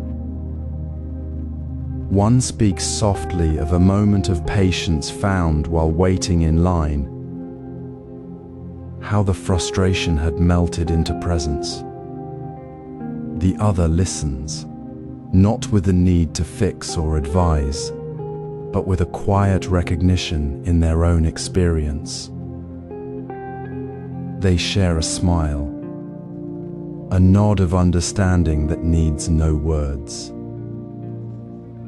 This is not a grand gathering, nor a formal meeting. It is the gentle unfolding of shared awareness in the ordinary. They do not seek to impress or be perfect. They simply share a moment of their journey, deepening their own understanding through the simple act of being heard and recognizing the same truth in another. The garden becomes a small circle of like-minded seekers, held together not by obligation, but by the quiet hum of shared understanding. This is the heart of community support for the path. It begins not with a large group, but with one open heart reaching out, and another heart willing to receive. It is sharing a single insight, a moment of difficulty, or even a simple question about mindfulness in the morning. It is noticing the subtle shift when you speak of your practice to someone who simply listens without judgment, and feeling the weight lift from your shoulders. It is realizing that your struggle with impatience is not unique, and hearing another share their own similar struggle, not as a burden but as a gentle unfolding. This is how we create our circle, not by demanding a perfect group, but by offering our own small, honest presence, and being open to receiving the same from others. It might be a weekly walk with a friend who also practices, a simple conversation with a neighbor who asks about your calmness, or even joining a small online group where shared questions arise naturally. The circle forms from the willingness to share, to be seen, and to see others clearly. Notice the difference when you share your practice. Does the moment of insight feel richer? Does the challenge feel lighter when you voice it? Does the quiet space you hold for yourself feel more spacious because you know someone else walks this path, even if only in their own quiet way? This is not about adding more to your life, but about recognizing that the path is already shared, and we are all walking together. Even when we feel alone, the community support we seek is not external. It is the natural resonance that happens when we allow our practice to be visible, when we move beyond the illusion of solitary struggle into the reality of shared humanity on the journey. This quiet connection, this simple sharing of the path within the ordinary, is how we sustain the journey. It transforms the Eightfold Path from a set of principles we follow into a way of life we live together. It is the gentle current that carries us forward, not just for a moment, but for the long path ahead. Community support helps live the path as a way of life.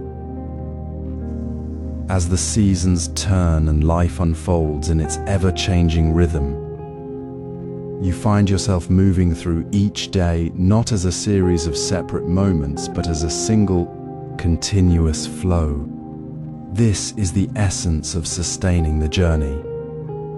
You have learned to adapt your practice to life's shifting tides while holding steady to the core principles of the Noble Eightfold Path. You've discovered that gentle, non-judgmental awareness meets life exactly as it is, without resistance. You've felt how connection, not isolation, nurtures true peace, dissolving the illusion of solitary struggle and weaving your path into the shared fabric of community. Now, we come to the heart of living it fully. The Eightfold Path is not a distant destination you reach after years of striving. It is not a final point on a map you finally arrive at. It is simply how you move through each ordinary, unremarkable day. It is the quiet attention you bring to washing the dishes, the calm intention behind your next word, the steady breath you take before responding to a challenge. This is the gentle shift that transforms practice from something you do into who you are. You begin to notice how peace becomes your default state, not a rare moment you chase or a special feeling you must earn. It is not the absence of difficulty, but the deep, unshakable calm that remains even when the wind of circumstance blows. This is the enduring peace you have been seeking, not as a fleeting experience, but as the very ground beneath your feet, the natural way you engage with the world. Imagine a simple moment. You are preparing tea. The water is heating. The leaves are steaming. Instead of rushing to the next task, you notice the sound of the kettle, the warmth of the cup in your hands, the scent rising in the air. You are fully present for this single act. There is no need to judge the tea as good or bad. No urgency to finish. You simply are, with the water, the leaves, the quiet space between thoughts. This is the Eightfold Path in action, right action in the simple act of holding the cup, right mindfulness in noticing the steam, right intention in the care you bring to the preparation. It is not a special practice reserved for meditation cushions. It is the seamless way you meet the ordinary. In this moment, peace is not something you find. It is the space you occupy. naturally, effortlessly. You realize that this gentle awareness, this steady presence in the midst of the daily, is the true nature of peace itself. It is not a state you achieve, it is the state you simply are, when you stop struggling to become something else. So, as you move through your day, notice the small shifts. When you pause before speaking, when you truly see the person across from you, when you feel the sun on your face without thinking of what comes next, these are not moments of peace. They are the very fabric of peace. They are the path walking itself. You don't have to search for it out there. It is already here, in the quiet attention to this breath, this step, this cup of tea. It is the recognition that peace is not a place to reach.